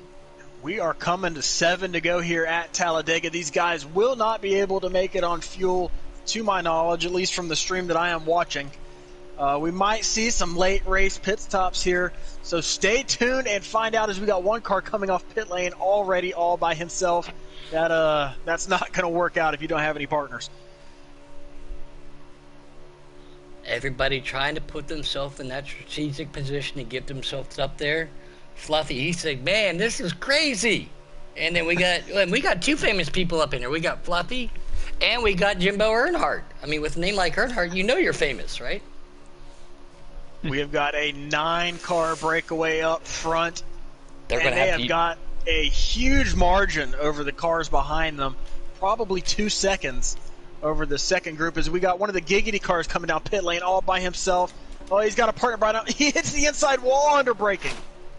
Who's going to have a little bit of that testicular fortitude? Who's going to stay out? Who's going to utilize that draft and save that fuel to make it work? Can they make it? I don't know if they can. Again, with no in-race reporter on board with Bubba right now, he is, but they'll make contact with just a little bit, bumper to bumper at the 88, so he gets pushed up the track. But who is going to try to chance it, and who's going to say, I'm going to take my points because I still got Vegas coming up next? Got the Nascars moving up to second and third here, getting around Big Dane as he gets shuffled to the back of the front pack. We saw, I believe it was Hunty Wild, part of the Giggity gang, that got really, really hammered into that inside wall, destroyed the left front of his race car. And it looks like, unfortunately for him, if he has to make repairs to that car, that will ruin his chances at a win today, and which is unfortunate because we saw he had a fast machine. The Giggity guys working all really well together, better than any other team we had seen, as well as seeing him win the first stage in this one. So unfortunate to see there, but still a great job by that Giggity team today nonetheless. We have got a majority of the field. Pit lane looking like me trying to get to the gas station before they close in 5 minutes. It is a very busy place. Majority of the field on pit lane here for some final pit stops within 5 laps. Are they taking fuel or tires? There you go. Are they taking fuel? Are they going to get just enough petrol to get to the end? Or are they going to take at least right sides? Yeah, from the stream I'm watching, I've got no tires, just fuel. Fuel only, petrol only for these guys, trying to stretch it, make it to the end. And it looks like they might have to take at least 1 can of fuel to be able to make it to the end now, as I believe we're coming down to 3 laps to go. In just a minute here. Seeing these guys maybe try and stretch fuel if they were maybe a quarter or a half a lap short there near the end. We see a battle between the Nascars and the Giggity cars up near the front of that pack. Coming off of pit road, you see Speed Racer in the 99 running in third, I believe, at the moment, behind the 2 Giggity cars in front of him. Another one of his teammates in the 98 right behind him. And then a 5th driver from the North American E-Racing League sitting in 5th position. Yeah, the 2 Giggity cars pitted a lap earlier than the rest of the field. They had a huge run coming around, these guys getting up to speed, and they are going to take the lead here. No shift Pendle to the front of the field late at Talladega. I won't hold him against him, even though he's from Ohio. He's a Browns fan, still pulling Hunty Wild right there with him. He's got one of the Nascars right behind him, too. This is where I would want to be. I would want to be sitting in that second and third position, and when I peek my nose out, if you're not in a chat with somebody, you say, hey, that's your key to go. Let's do it. As we have got 2 Giggity cars out in front. We have got 2 Nascars in this pack. And according to my stream, we've got a missing car somewhere in that field. Captain Killam, who has disappeared, is somewhere in this front pack as well. Not the first time I've seen that on this game. That happened not too long ago, I agree. Everybody's like, I can't see Captain Jack. And all things, their name was Captain. But Captain Jack, the self-proclaimed fastest guy in Heat 5, on delay. It's an inside joke, but there you go, buddy. Yeah. Yep, Captain Killam is in that pack somewhere. Captain Killam sitting right now currently in the 3rd position in front of the 2 Nascars behind him in 4th and 5th. With the 2 Giggity cars sitting in front right now, still no shift Pendle up front there in that number 17 machine. Haven't seen much of him. He was rearing that whole Giggity car field, I believe, in stages 1 and 2. Now finally gets his moment in the sun after being a team player all day long. Can he take it home today at Talladega, as we have just a couple laps remaining? Yeah, we've got 2 Giggity, 2 NARL, and 2 NOS here in the front 6, vying for the win here in race number 2 of this 3-race event at Talladega Super Speedway. Who's going to be able to pull out the win here? Who's going to make the move? When are they going to make the move? Stay tuned. This is about to be action-packed here to finish off this Super Speedway. Chevy versus Ford Crime coming down the straightaway. The 3 cars behind them that you'd think they would have been able to suck up on that 2-car. The 2-car pack right in front of them. 1 car drifts up just a little bit. Now they're going to the high side. No shifts right there. He's got Hunting Wild pushing him down the back stretch. 2 cars go to the outside. Can they make it work? No, they cannot. They pull it back down. So we have 2 pink cars, a white car, and a blue car. So all leagues being represented. No shift Pendle trying to pull him down. Very few laps to end here, and we still got Vegas to come, but Pendle wants to get himself. This is the white flag lap. If I was Hunty, that is where I would want to be, especially with help behind. One of those NOS drivers running out of fuel. I believe it was the number 98 machine now, as there are just 4 cars in this front pack. No shift Pendle sitting there on the inside line, and the number 17 still holding up in front of his teammate Honey Wild, the winner of stage number 1 here. Captain sitting in 3rd position. I believe it's Hot Wheels sitting in 4th as we head down the backstretch and get in towards turn number 3 here. Car makes a move to the outside. Can he make it stick? He has no help. Hunty tries to throw a little bit of a block. Is that trying to help his teammate? The Gnarl cars went high. The NOS car went with the Giggity cars. That's going to allow the Giggity cars, I believe, here to hang on and claim Talladega as they come through the tri-oval for the final time. No shift Pendle and Hunty Wild looks like, and it's not official because of the long straightaway. There's the block being thrown. Pendle is going to take race number 2 for the Giggity Racing League. Oh, MPP. Good job by them, and that was great strategy, and that was great teamwork by everybody out there. Absolutely, and I think Giggity definitely made the most of that teamwork. NOS, you also saw at the end of the race there, definitely showed their strength as well, with 2 of them sitting up there with the 2 Giggity machines. But all along this course of this race, you saw those pink cars ganging up together, whether it be Ford, Chevy, or Toyota, and you saw them all pushing one another to help out, and we end up getting a win from the Giggity group now after seeing a little bit less of the spotlight at Auto Club. And now we move along to Las Vegas. Will one of these 2 leagues, Giggity and White Knuckle, be able to take home a second win at Las Vegas Motor Speedway, or will we see 3 different leagues in these 3 races take home wins? All right, so No Shift Pendle is going to win that race. Hunty Wild comes home second. Draven 64, the alternate for North American E-Racing League, drives his way through the field, finishes 3rd, followed by Captain Kilman 4th, and Speed 000 Racer for NOS Racing League rounds out your top 5 at Talladega. So we're down to 1 race left, guys. This is for all the marbles, all the poker chips. You put them all in the same pot, and who's going all in, and who's going to bring home that title here of best league, quote unquote, bragging rights here at Vegas. Everybody gives me a lot of crap all the time because they say I need oxygen. Well, I'm going to need my oxygen bottle coming down to watch this race end. Oh, absolutely. And you'll definitely see some action, I'm sure, at the end of the race. The way we had cautions at Auto Club now coming to an even tighter track here at Las Vegas Motor Speedway in just a second. There's no doubt in my mind that we are going to be seeing some very exciting action and likely a second NASCAR overtime here at Las Vegas Motor Speedway. I love this I love this league on league versus everybody, you know. And again, seeing familiar teams, some familiar names race against each other. Everybody races with each other, but then they say, you know what? This is who I'm going to represent. This is who I'm going to represent. We've had 2 different leagues be represented in these wins, but it's not over. We are crowning ourselves a drivers' championship and a league championship tonight.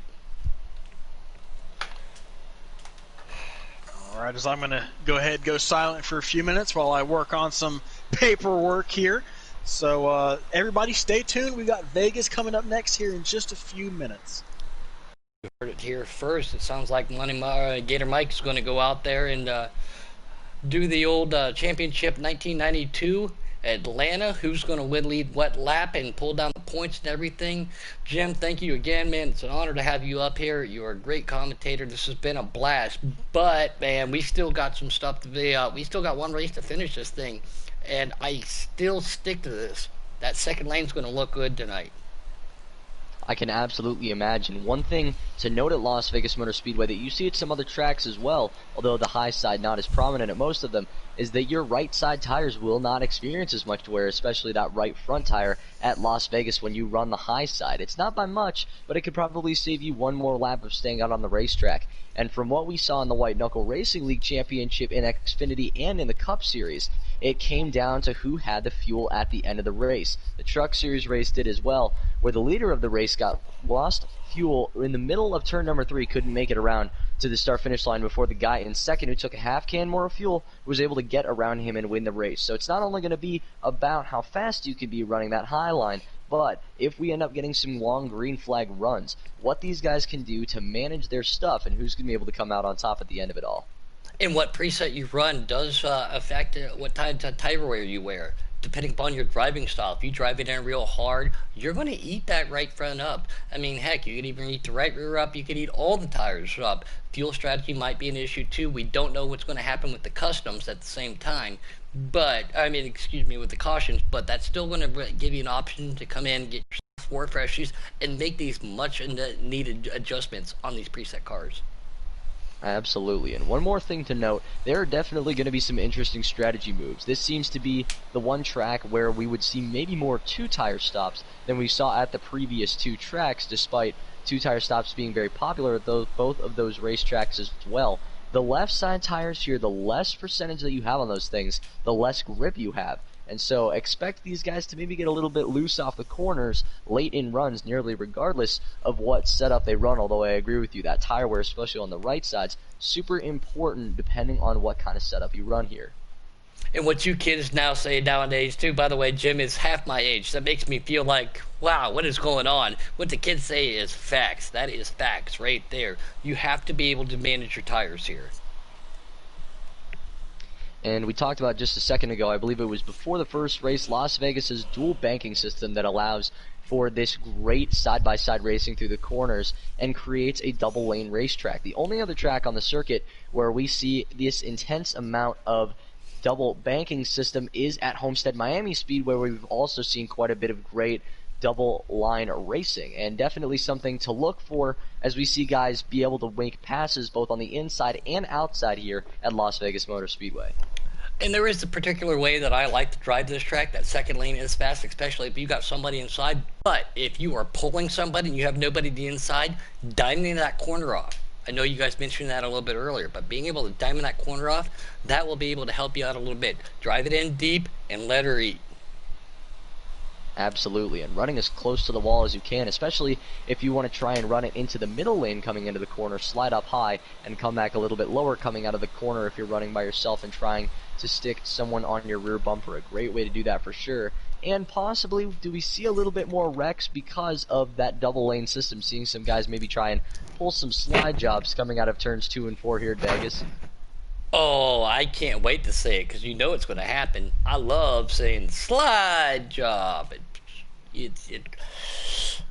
It will happen. It will happen, especially because of somebody, everybody, again, we talked about this, we are on a preset system. So if you have to back your car up because you might be on a 4 or a 5 because of the tire wear being on a 4 times tire wear, back that corner up and dive it in, you might drift up. Somebody else on a looser setup might be able to drive it underneath you and pull that slide job off. For sure. And one thing to note, someone that we haven't talked about very much on this stream tonight after 2 races, King Joey 1986, I believe driving for the Thunderstruck Racing League, got the pole with a 46.182 second lap time at Talladega. He starts first in the Las Vegas race that we will have coming up for you just momentarily. And I know you're a little bit biased to this track. You said that's one of your home tracks. If we do travel out there, even if I don't get to attend one of these tracks, Vegas is one of those tracks I do want to go watch at. But I'd rather drive it than watch there. Let me tell you what, it's a lot of fun. Absolutely, and I did get the chance with the Richard Petty Racing Experience to go on this track 2 years ago and race it at about 175 max miles per hour. And one of the big things to note that these drivers are definitely going to feel as well when they run that inside line are the bumps coming out of turns 2 and 4. You might see these cars start to wheel hop just a tiny bit on that right front coming out of the corners as a result of those bumps, and it can make the car extremely tight and eat that right front tire to bits coming out of these corners, and that can be huge in terms of long run, showing when you have to pit.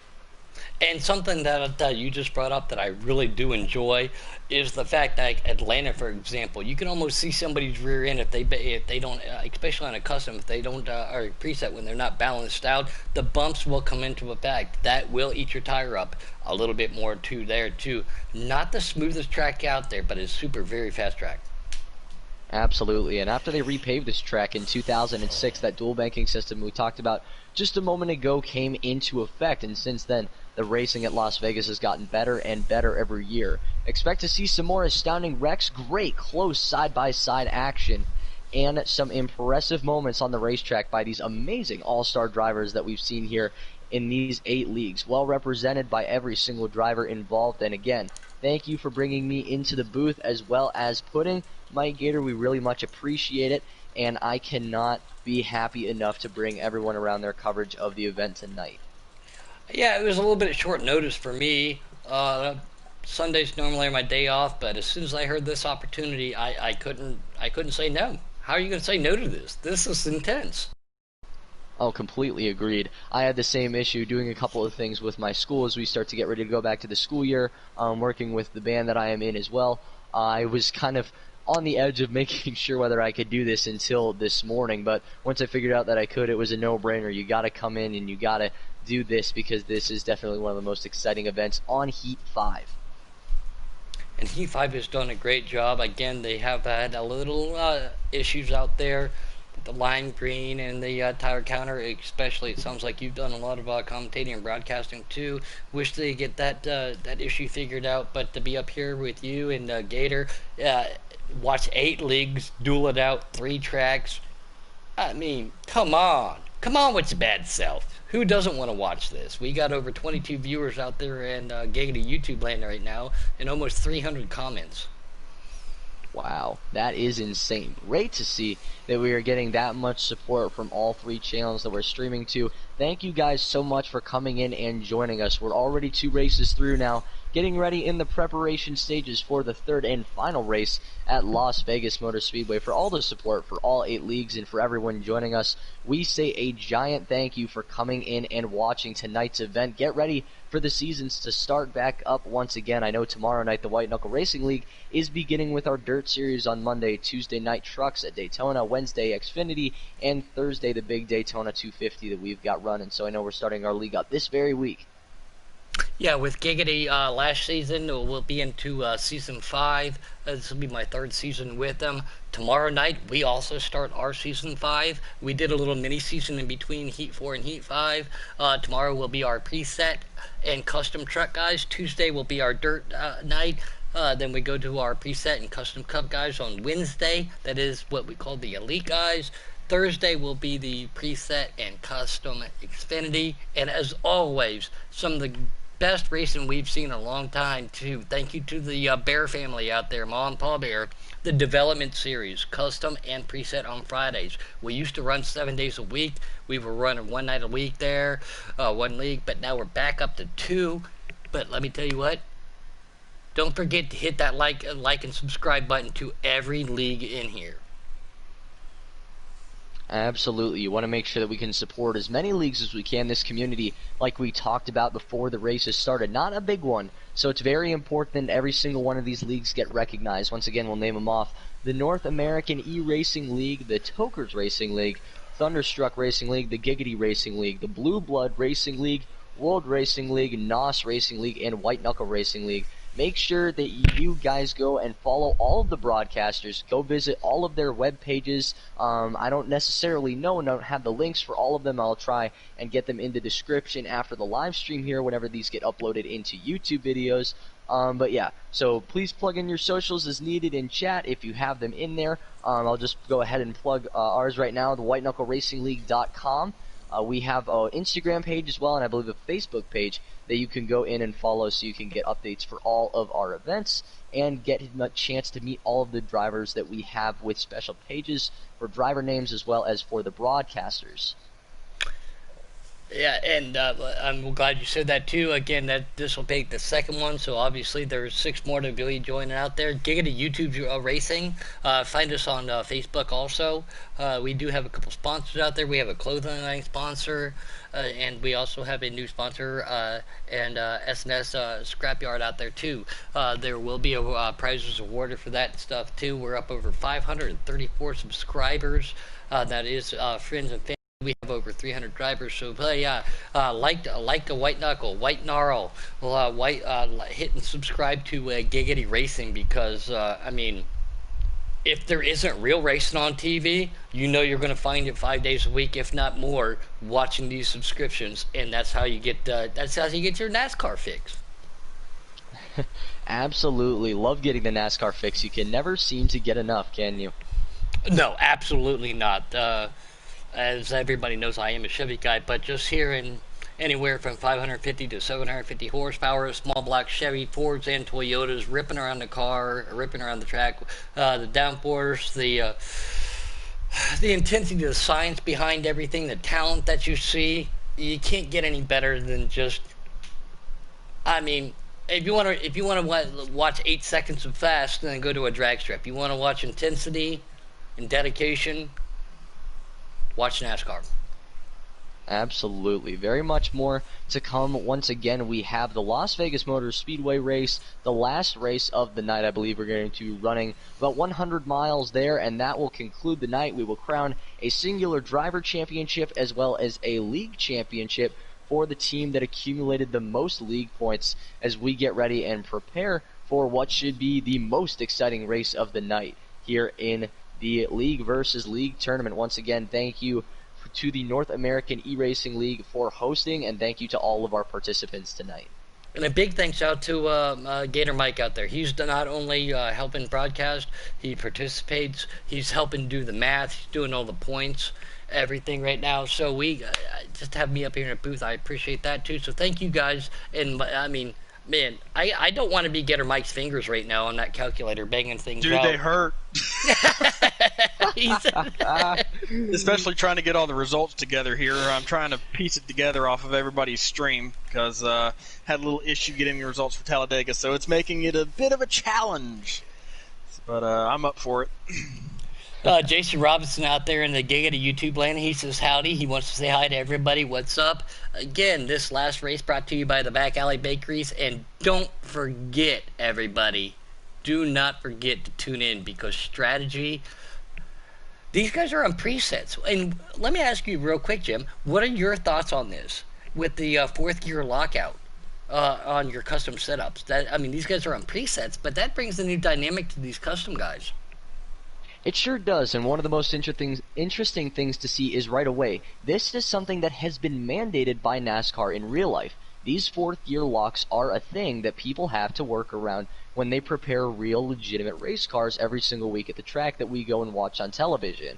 So even though I believe that it would be fun to continue to tamper with those fourth gear settings and like to see guys do some little different things because, you know, as we get down to the short tracks or even if we go to super speedways, you'll see guys that only run 2 or 3 gear sets and they would normally be able to run a 4 gear set and rev more RPM in their machines. So it makes it a little more difficult, but overall I actually like the idea because of the realism aspect, being able to have just one more obstacle to work around to really show who's the best of the best at creating these custom setups. And that's definitely going to play into a factor too for a lot of these drivers, especially a lot of our pro league drivers out there too. I know they've got some help and everything, but putting that in there, it makes you think more. It really is like, where do I want to run RPM wise, fuel wise? I mean, Booger McFarlane says that the higher RPM you run, the more fuel you're going to burn. Very much true. And I actually noticed that whenever I was running in a test session at Road America last week, got to talk a little bit about some of the guys that I was working with just to run a couple of laps there and see what was going on. Found out that on a manual shifter, running in fourth gear can save you up to a quarter lap of fuel. And so we ran a 5-lap stage. Everyone else had to pit, and I was able to make it all through those 5 laps. So revving a lot less RPMs really does make a huge difference without losing too much time. So something to focus on for those of you who are looking to make custom setups here at specific tracks. Just something to remember. And I do got to give a shout out to our buddy out there. His name is The Dirty Dog. He's muted. Tom Horton is muted. Again, just everybody in the chat party right now, tell him he's muted. He's not allowed to be in here anymore. He's muted. That is unfortunate, but it happens. It does happen. It happens a lot to old Dirt Dog. He gets muted a lot. Boy. Well, that's life, you know? He's one of those guys. What are you going to do, right? What can you do? You hate to see it. You hate to see it, indeed. Hate to see it. You hate to see it. But no, we are going Vegas. Again, caution to no stages. We did see stages at Talladega, Jim. Everything's going to be a little bit more unique. Draft very, very, very much into effect. Throttle control and line situations, I think, is going to be a big thing. Because if you're in that draft, you have to be able to utilize to get out of that throttle. As racers, it is very hard to say, I don't want to get out of the gas. I'm a racer. I want to go. But you've got to be able to find that throttle control here at Vegas. Extremely important because you also have that fuel that you have to take into account. And it could come into play as soon as lap 1. I know every time I come to Las Vegas, I like to run the high line, especially in the Cup cars, because I know they're a little bit looser and I can get very even tire wear on these presets in the right sides with the right preset. Not going to give away which one that is. My secrets shall not all go out there, although most of them probably already have.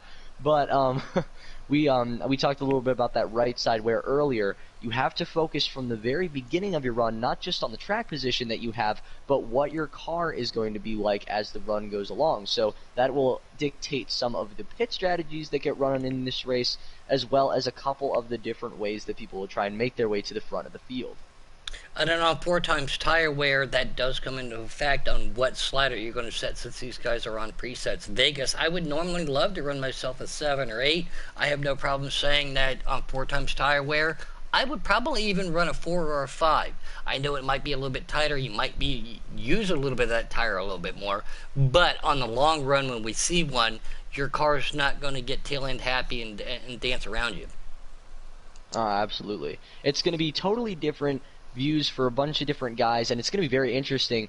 If we can get a chance to ask some of these guys, and I'm not sure we will, what they would run, I'm sure that we would get a varying array of answers. Guys running possibly everything from a 3 to a 4 to make sure that their car is stable and underneath in the entire run and using the draft to try and keep up, versus guys who run anywhere up to a 7 or 8 at this track in order to try and get the best rotation through the corners that they possibly can. So a big array of presets that are going to be used as well. I love how you said the rotation. That is how I set up a car, whether it be preset or custom.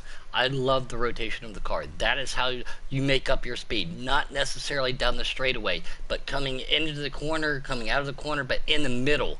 In the middle, you get that rotation, you get it right, you can flat foot it, and you make that straightaway longer. The longer the straightaway, obviously, Booger McFarland fact, the faster you go. Indeed. So you have to utilize that. The center of the corner is a overlooked part of setting up a car by some people, I think. Absolutely, and you talked about it just a second ago, the different ways that people run Las Vegas Motor Speedway. You see some guys run the low line all the way through the corner, some people run the high lane, and you talked about diamonding the corner. Only possible whenever you have more rotation through the center of the corner, and although that can hurt you coming off later in a run, it's definitely something important to look at early on in a run, considering that we may have quite a few cautions in this event as well. Something else you need to look to. Just because you can diamond that corner doesn't actually mean you can actually diamond the corner. There might be a car to your inside, Jim. So you got to be aware of who's around you. Absolutely. So I'm not sure that necessarily these guys are going to run the setups that they want. More so maybe trying to make a couple of compromises if they absolutely have to go one click loose or one click tight in order to be able to compromise so that they can run with the pack and still get a decently good feel for their race car on the short and long run. If it was me, Vegas, 4 times tire wear, I would run a preset 5, 2 clicks down on the left, 2 clicks down on the wedge, 3 clicks right up on the rear. That's just me. That's my setup. I'm not hiding it. That's alright. I personally would probably decide to run a 6 at this racetrack because I like the high side a little more than most on a consistent basis here at Las Vegas, but regardless, those two setups are very, very similar, so I can understand that your driving style is probably a little bit more aggressive as well. We can go ahead and log into All right, guys out there in YouTube land, I am going to blue screen just for a second. Oh, Mike, I need an invite. Same here as well.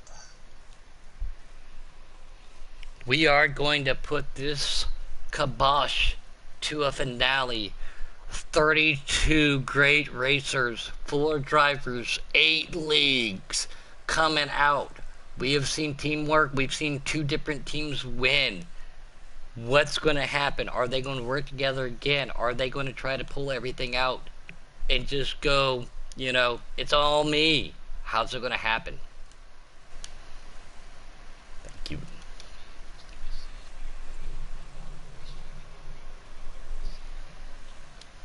Vegas Motor Speedway. This is going to be 100 miles here at the Las Vegas Motor Speedway. A 1.5 mile track, what a lot of people would call a cookie cutter, but has a lot.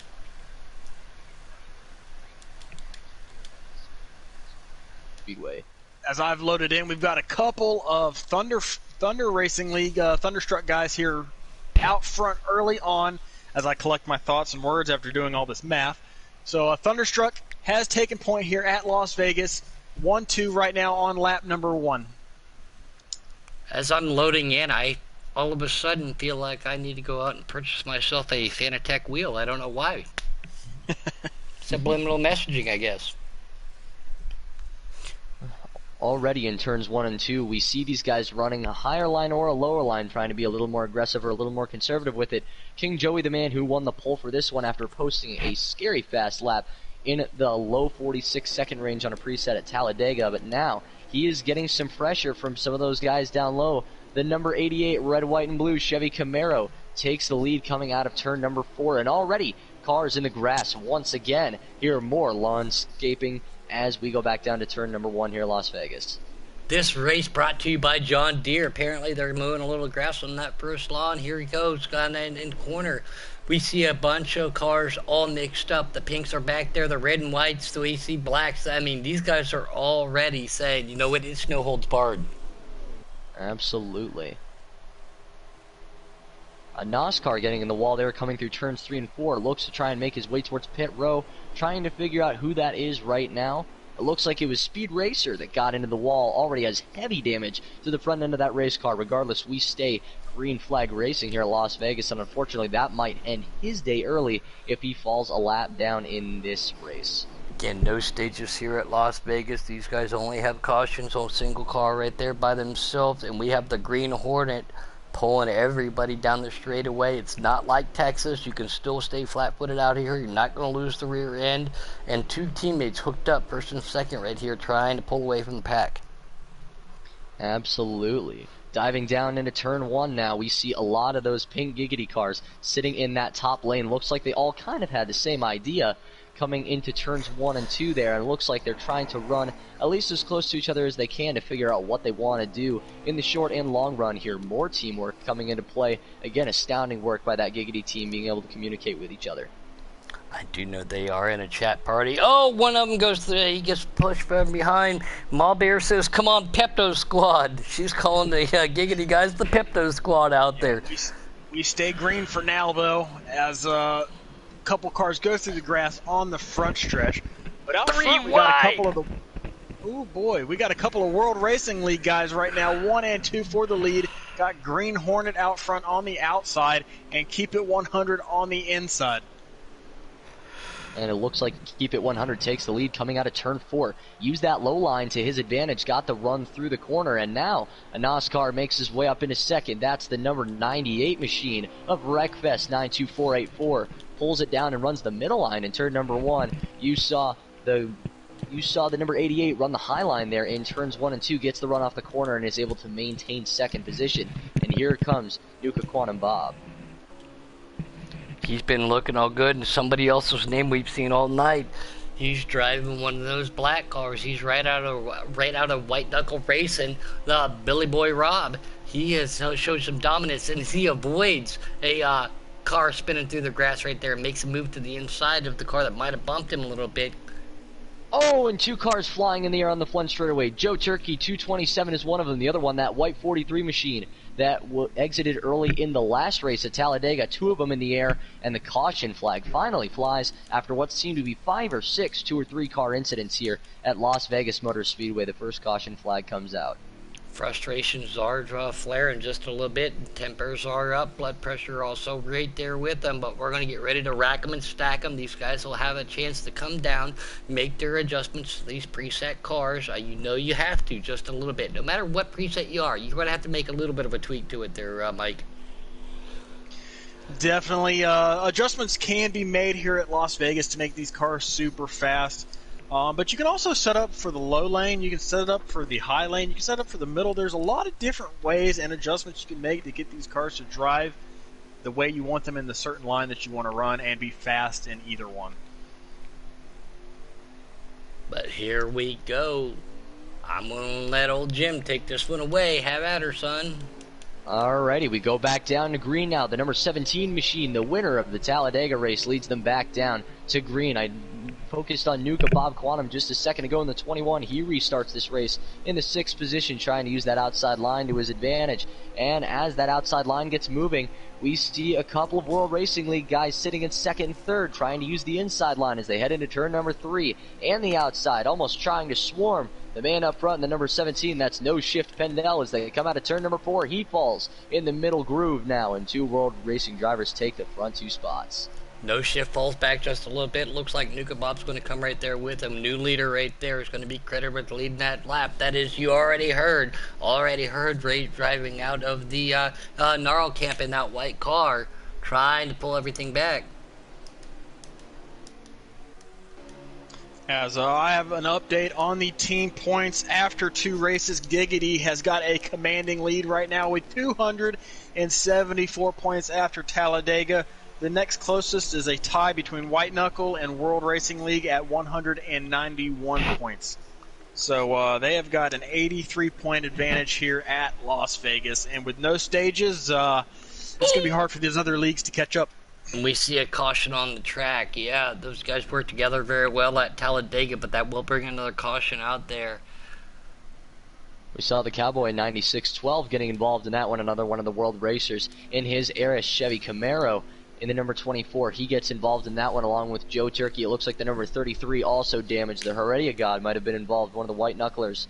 And it looks like those might be the only few cars involved, but definitely a hard hit once again into that outside wall. It looks like Thunderfunk also might have gotten a piece of it in his branch. Chevy Camaro, again, the number 24, racing on the track as well. Green Hornet 316 in the 88 still leading now as these drivers decide whether they're going to hit pit road or stay out. And we get back down, ready for the restart. Giggity in pink, Gnarl in white, Nascar in orange. Then we see Toker in the green car, WRL's right out there, red and Thunderstruck black, and White Knuckle Racing in the blue bloods in the blue car, as we are going to rack them and stack them here at Las Vegas. Stack them. You gotta love it, right? You gotta love it. That is the theme of the night, is racking them and stacking them.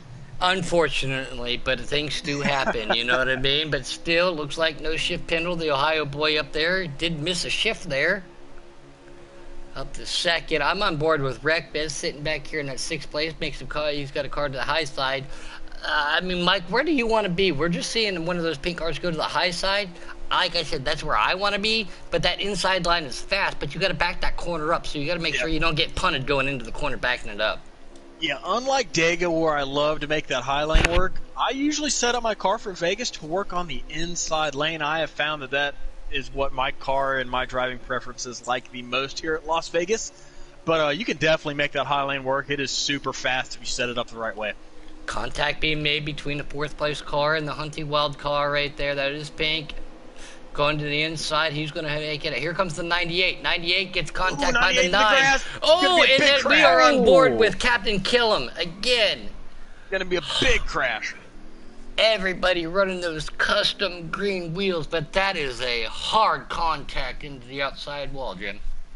You saw Lil Corey Zero in the 48 involved in that one. You mentioned Captain Killam involved. It looks like a couple of the Thunderstruck Racing League cars involved in that one. The 24 again involved. We take a look at Captain Killam once again. in the number 14 Credit One Bank Ford Mustang.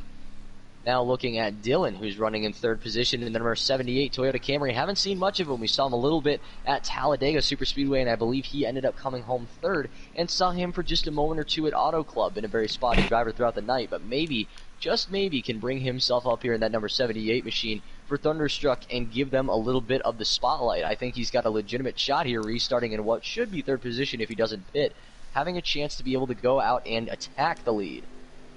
King Joy's going to start to the outside. We got a Nascar 98 rolling him, but they're going to bring him down. Everybody going down, getting themselves some Ford freshies and a belly full of fuel. Some people trying to play that pit strategy, maybe banking on another caution. Let's see how it pans out as we are under green flag. One car already in the wall in the back of the pack, another one of the Thunderstruck cars. And it looked like it was the number 24 who may be having a little bit of lag issues right now currently on the speedway. Everyone's staying out of his way for the moment, possibly lagging out of this race in just a second. We will look to see as we continue on, though, going into turn number 3. That number 98 machine, another one of the Nascars, continuing to work extremely well as he stays up front for the moment, and they spread out 3 wide for second place behind him. Had a big run from the outside lane from Shadowhawk out of turn number 4, and he dives down low underneath of the Nascar for the lead here at Las Vegas Motor Speedway. And here comes the white-knuckle driver here in third place, looking to make a move for second. 5 cars wide, going and pulling down into turn 3 right there. 98 makes a move to the outside of King Joy. He's got a pink car right in front of him. The draft is being utilized. Can they make that work? 2 cars going down. Contact being made. Oh, he holds on to it. He's a wheelman tonight. The 88 did. He did not save it, had though. one through the grass. That's flying through the air. That's a huge ride for King Joey. That's a pretzel stand.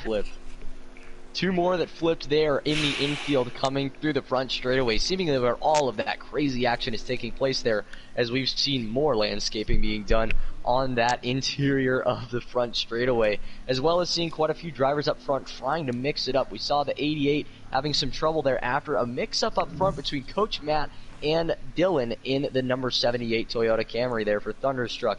Dylan tried to make it 3 wide out of 4, and Coach Matt tried to hold his line, but got hit from up top, and it unfortunately created a ripple effect down towards the bottom that ended up resulting in the 88 spin.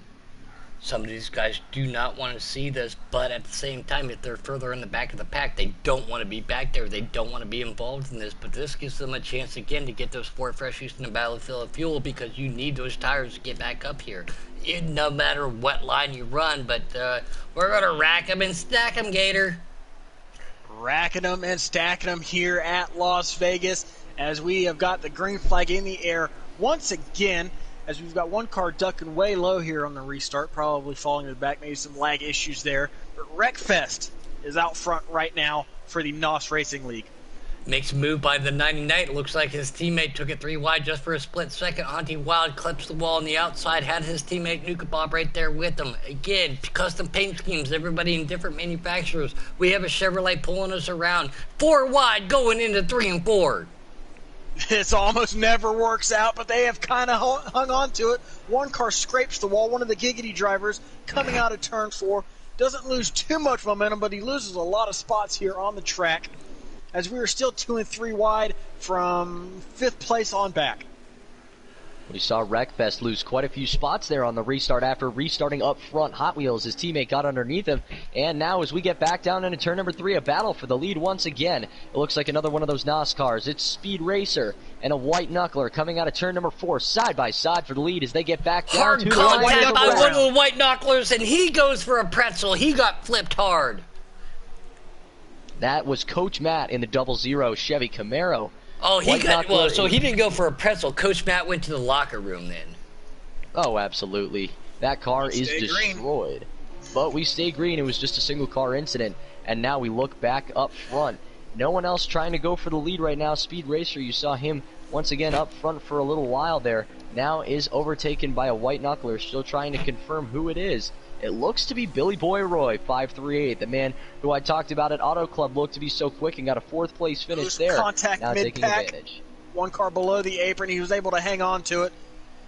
Do not go below that butter. Do not clip that apron. The rear end will step out on you, and if there's anybody to the outside of it, hold on tight. Billy Boy Roy still going to pull him down. 2 cars to the outside. I'm on board with Dylan. Dylan's trying to make a move on the outside of that 33 car. Can he make it work? No, he can't. He's trying to utilize that draft one time, but the one car trying to pull that draft. You got to utilize that draft, and we see one pink car right behind Dylan trying to get these guys to the front. That second line now being a factor. I don't really know if anyone else has noticed it, but Shadowhawk 24/7 in that number 43 machine is screaming on the high line. He is going as fast as anyone I've ever seen run the high line here at Las Vegas Motor Speedway. Going outside right now and going up with the number 33 for the lead. Yep, the dandelion comes out, the yellow flag. I call it a dandelion. It is a weed. Nobody wants to see it, but we see 2 Nascars sitting up here in that 3rd and 4th position. Everybody maybe didn't want to see that, but at the same time said, hey, we're going to come change these lime green wheels out because I like 4 Fressies. Well, let's see what kind of strategy gets played here. Who pits, who stays out. They've only run 4 to 5 laps here under green, so our tire's going to matter that much. On 4 times wear, I would think they do. So on 4 times, I'd be down there. Yeah, if I was on 4 times, I'd be begging for a tire sponsor right now.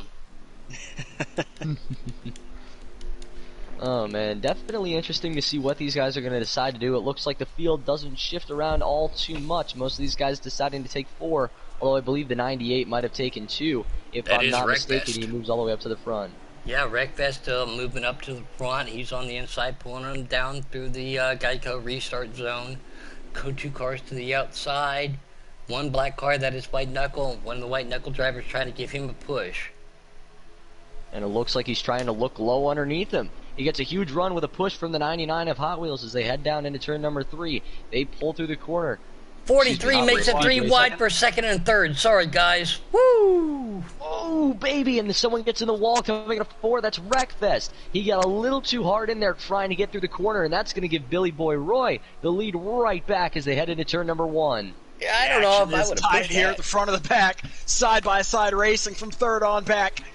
The Nascars, 2nd and 3rd right now, behind the White Knuckle driver. And mixing a couple of NARL guys, 4th, 5th, maybe 6th place on back. And then you got the Giggity guys who are trying to make their way back up through the field after some strategy calls and maybe some poor track position. But they're fast, so watch for them to work their way back up through.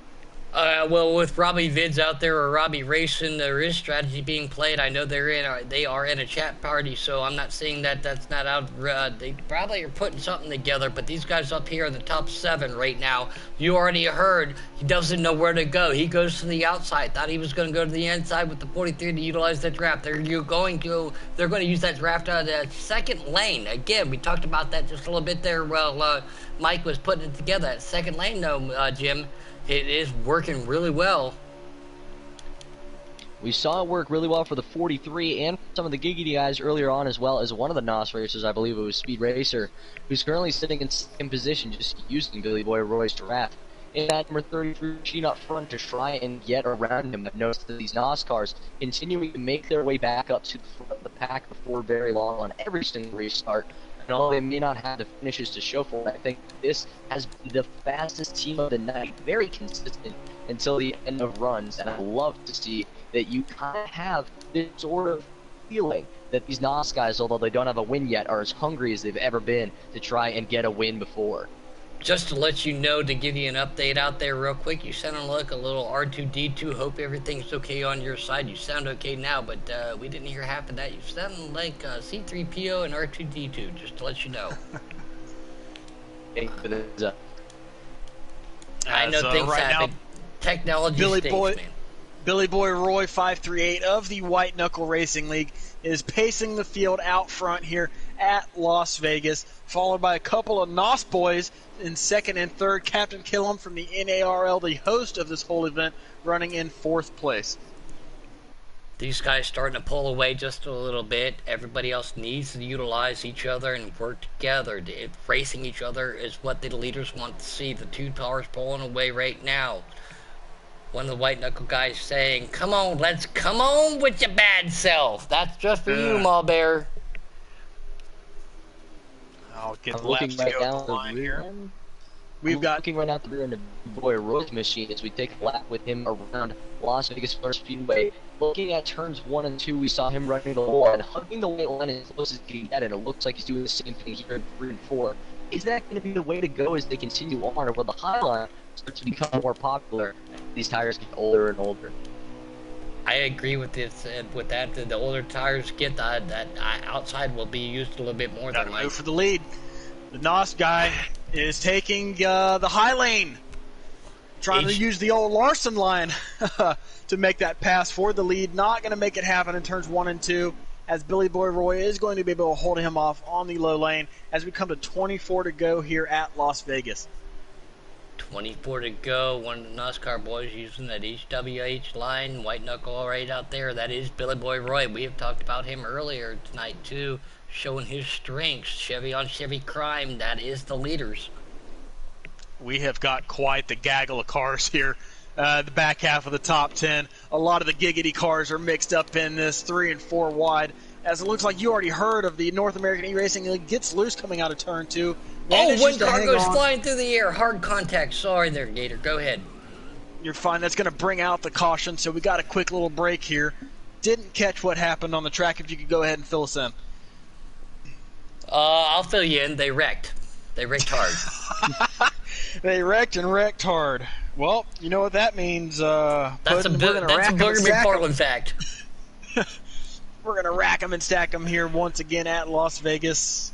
Oh, you owe me $10 because I patented that. No, I'm just kidding. I'm assuming everybody here is going to take 4 tires yet again. Oh, 4 freshies in a belly full of fuel, guys. Yeah, definitely some green flag laps here. The races have gotten cleaner and cleaner the longer the night's gone. I think it was because of the aspect of everybody getting used to the lines, the tracks, and how everybody else drives. But here we go. Rack 'em and stack 'em and race 'em. Let's get giggity. Well, I never mind. Excuse me. That's force of habit. Speed Racer is on the outside line. 2 cars make a move to the inside. Kenny pulls it down. He does. He says, "No, I do not want to be on the outside. I want to utilize that draft." Speed Racer's still sitting full. He's pulling back a little bit. Now car's pushing up there. One of the white knuckle guys up there in the black car pulling him out. The 98 car, Got to fight for the lead. He's going to go to the outside and utilize that draft. Go ahead. Billy Boy Roy was able to hold off the challenge right there going into turn 3. Let me pull it up here. Looks like he's got... the driver that was going to come. Yep, right now he's got a NOS right on his back bumper, though, who has made the move for second place. 14 and that is going to be Speed outside. Racer.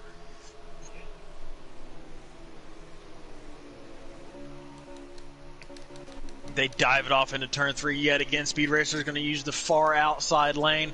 Going to try to make that work. Billy Boy Roy is going to come out of turn 4. He's not going to have the momentum, though, as Speed Racer is going to use that high lane momentum to carry him around the outside. They are neck and neck heading off into turn 1.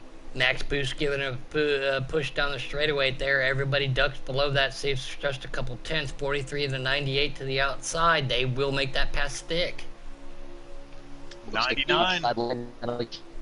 Guys, we saw the NOS machine your way up to the front. We fall back to first. We shot one at 43. In the outside lane. Someone else for he tries to get the outside machine and it looks like he'll do it in the number 1. Speed Racer right now is at the front of the field, followed closely by Shadowhawk, Billy Boy Roy, and a host of other North American E-Racing League cars 4th through 6. So got all 4 of them in the top 6 right now, and got some giggity guys starting to show up here after they've made their way up through the field.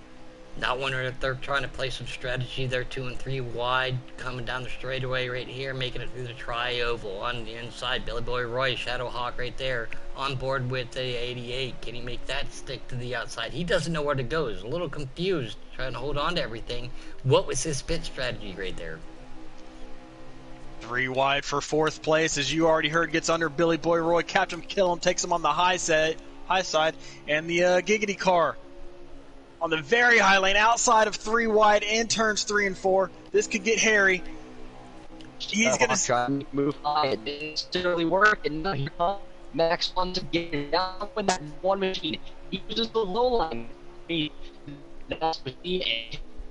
are just lagging just a little bit. Again, the R2-D2 effect in there, Jim, just to let you know. 3 cars wide coming off the backstretch. No offense to you. Just want to give you an update.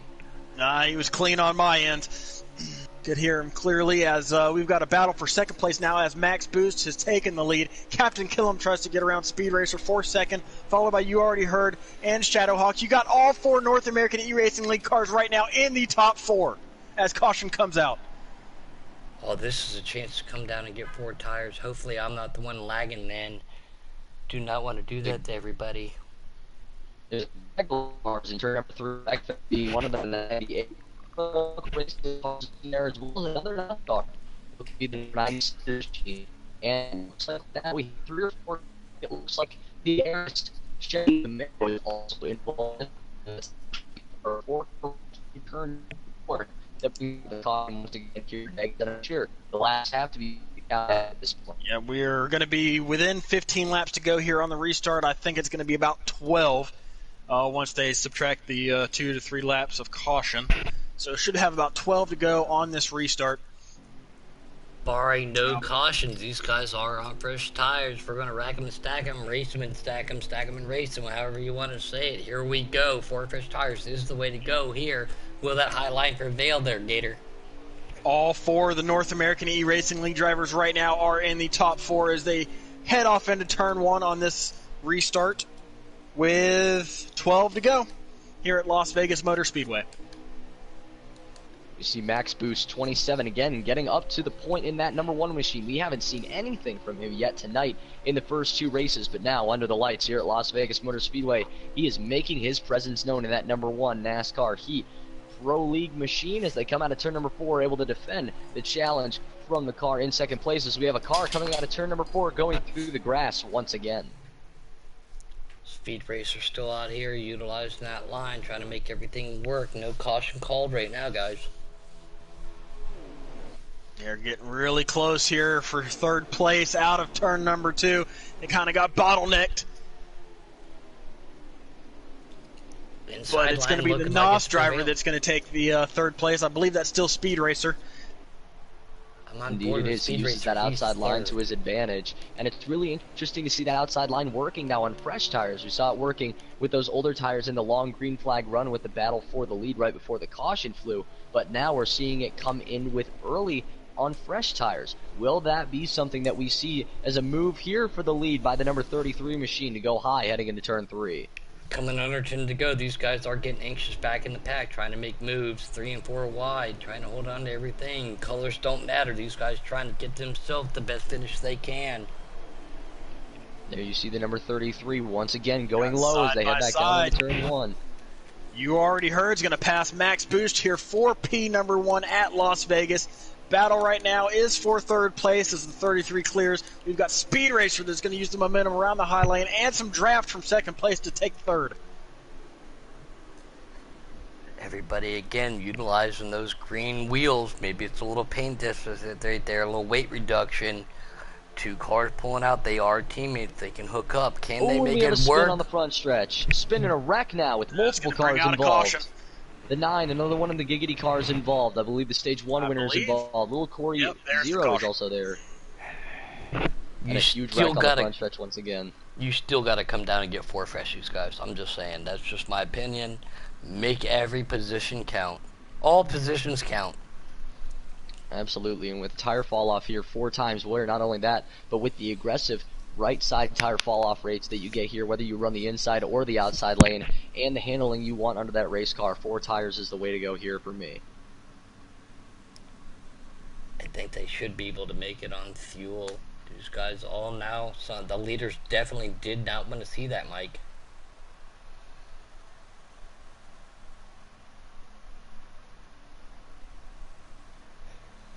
Alright, these guys deciding whether they want to pit or whether they want to stay out. They can make it on fuel if they pit under that last caution, and I'm sure just about everyone did now, as we see a couple of new cars sitting up there near the front of the pack, the majority of them staying as the way they were before.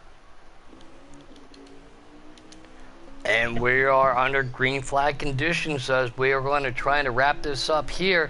Joe Turkey on the outside. Got the 08 right there with him. Green Hornet leading him down in for number 1, using that low line on the fresh tires to his advantage. Sitting in second now is the number 43 of Shadow. We haven't seen much of him tonight other than that aggressive move for the lead earlier, but now he's going to try and make it work on that outside line one last time. Can he do it?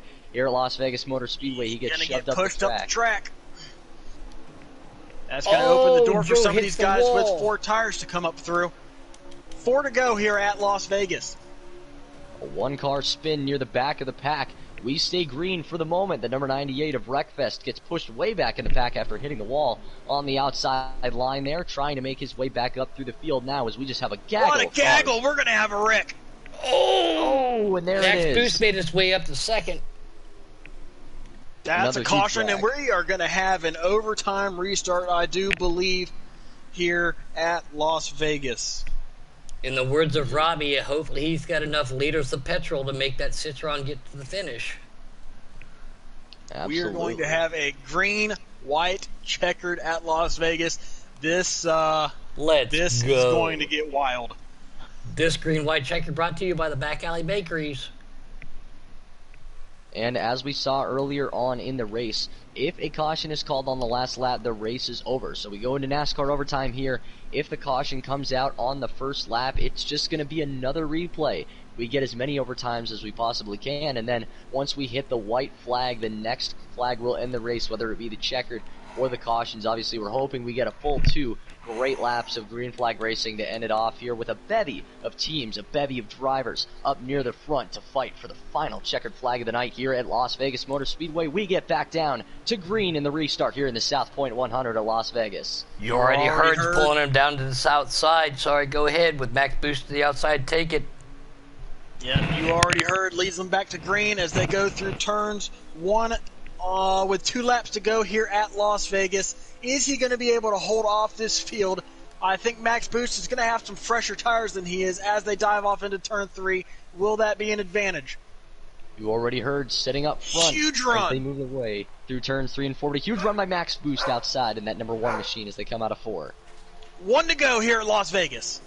That will end it. There it is, the 33. That is, you already heard, makes a move to the inside of Max Boost. I think that's Nuke above the outside. He's got a black car right there with him. Can't see who that is. That is one of the white knuckle drivers. Everybody's staying in the gas. They are staying in that loud pedal. 33 car makes move to the inside of the 1. Here comes the white knuckle driver. Can he give him a little bit of a boost? Can he make...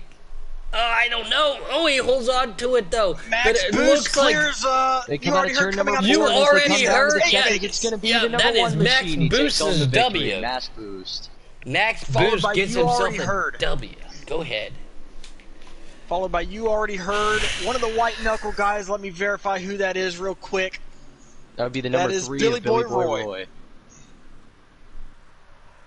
What an amazing finish here at Las Vegas Motor Speedway. A phenomenal way to end off the night with those amazing 2 laps of racing to end it off.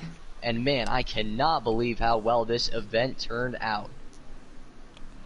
We are waiting for the official. It's unofficial until it's official results on the driver and team champions. But yes, Max Boost definitely got him a W. Thank you for letting me up here, Gator. A pleasure to be with you, Jim. This was an honor.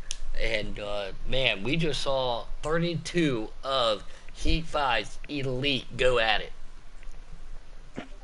Definitely is. I'm going to try to get these points here real quick before we sign off the air. Giggity had a huge advantage going into that final race. But the race right now was for second place, I do believe. So let me go ahead and fill these out real quick if you guys want to talk about what you've seen tonight, what you liked, what you didn't like, and how everything went down here in this League versus League Challenge. Jim? Well, I think one of the first things that we have to take away is that team definitely mattered. If you had good teammates in this race, you likely had a better shot of being up front when it mattered most. We saw that from the NOS guys, we saw that from the Giggity guys, and in the first race we saw it from the White Knucklers as well. Definitely a lot of interesting moves to be made as we continue to progress through the beginning of the seasons here to see what these teammates decide to do with each other in their own respective leagues. But regardless of that, great job tonight by all of the drivers involved. We saw some phenomenal wrecks, quite a few cautions, some good green flag racing as well, and overall a phenomenal event. Again, I can't thank you enough, Gator Mike, for bringing me in tonight for the North American E-Racing League, for setting this all up, and to be in the booth with you tonight, Puddin, as well. Greatly respect you and what you do. Same to you, Gator Mike, and thank you guys so much for having me in. I couldn't agree more. Again, great thanks and appreciation to Gator Mike and all 8 teams. We saw, what? We saw different leagues win. What the thing that frustrated me most, I think, was the lack of, well, not the lack of, but their frustrations. I think people were trying to push issues too late into certain races. Talladega, I actually just lost $5 to a buddy. I thought that was actually going to bring out the most cautions. Tonight it didn't do that. Everybody wanted to prove their worth, but we did see teams hook up and work with each other. So, with that being said, congratulations to everybody who was invited to drive tonight. You were invited for a reason. So, this is just to be here, man. Just to be here. I'm happy. Absolutely, I couldn't agree with you more. Congratulations to all the drivers who made their way in tonight. Congratulations to the winners of the 3 separate races that we had at Auto Club, Las Vegas Motor Speedway, and at Talladega Super Speedway. And thank you so much again to the North American E-Racing League for putting this all together. That's facts. That's what you kids say nowadays, right? Since you're half my age, that's what you told me earlier, right? You're half my age. That's what you say. Facts. So, no, again, Gator Mike and Denaro, and let's not disrespect everything out there. We had Giggity, we had Gnarl, we had Nascar, Toker, Worldwide Racing, Thunderstruck, White Knuckle, and Blue Blood. You guys showed up and you put it down tonight. Everybody did. Everybody said this is what we got, and they went all in blind. In my eyes, and in poker terms, these guys said this is what we got, and they did it. And congratulations to them, man. Great racing. Indeed, and I think in the future, for everyone who came out and watched tonight, again, thank you so much for your support. If you were rooting on your respective leagues, hopefully they were able to get a win for you tonight. If not, you have a great season to look forward to. I know a lot of these seasons getting underway for these leagues pretty soon, whether they be custom, whether they be slider, whether they be a hybrid, whether these leagues be run from Florida to California to Maine to Oregon. Every single corner of the country will be running leagues throughout this season, and I cannot wait to see a lot of the great racing that will be coming out, especially from these 8 leagues, but for many more. Remember to support all of the leagues in your community, as many as you can, and try and make sure that you get to watch some of these amazing racers go at it here in NASCAR Heat 4 and 5. And not only that, you just took the words out of my mouth, but I know people in Brazil, England, Scotland, Australia, they all play this game, and it's so much fun.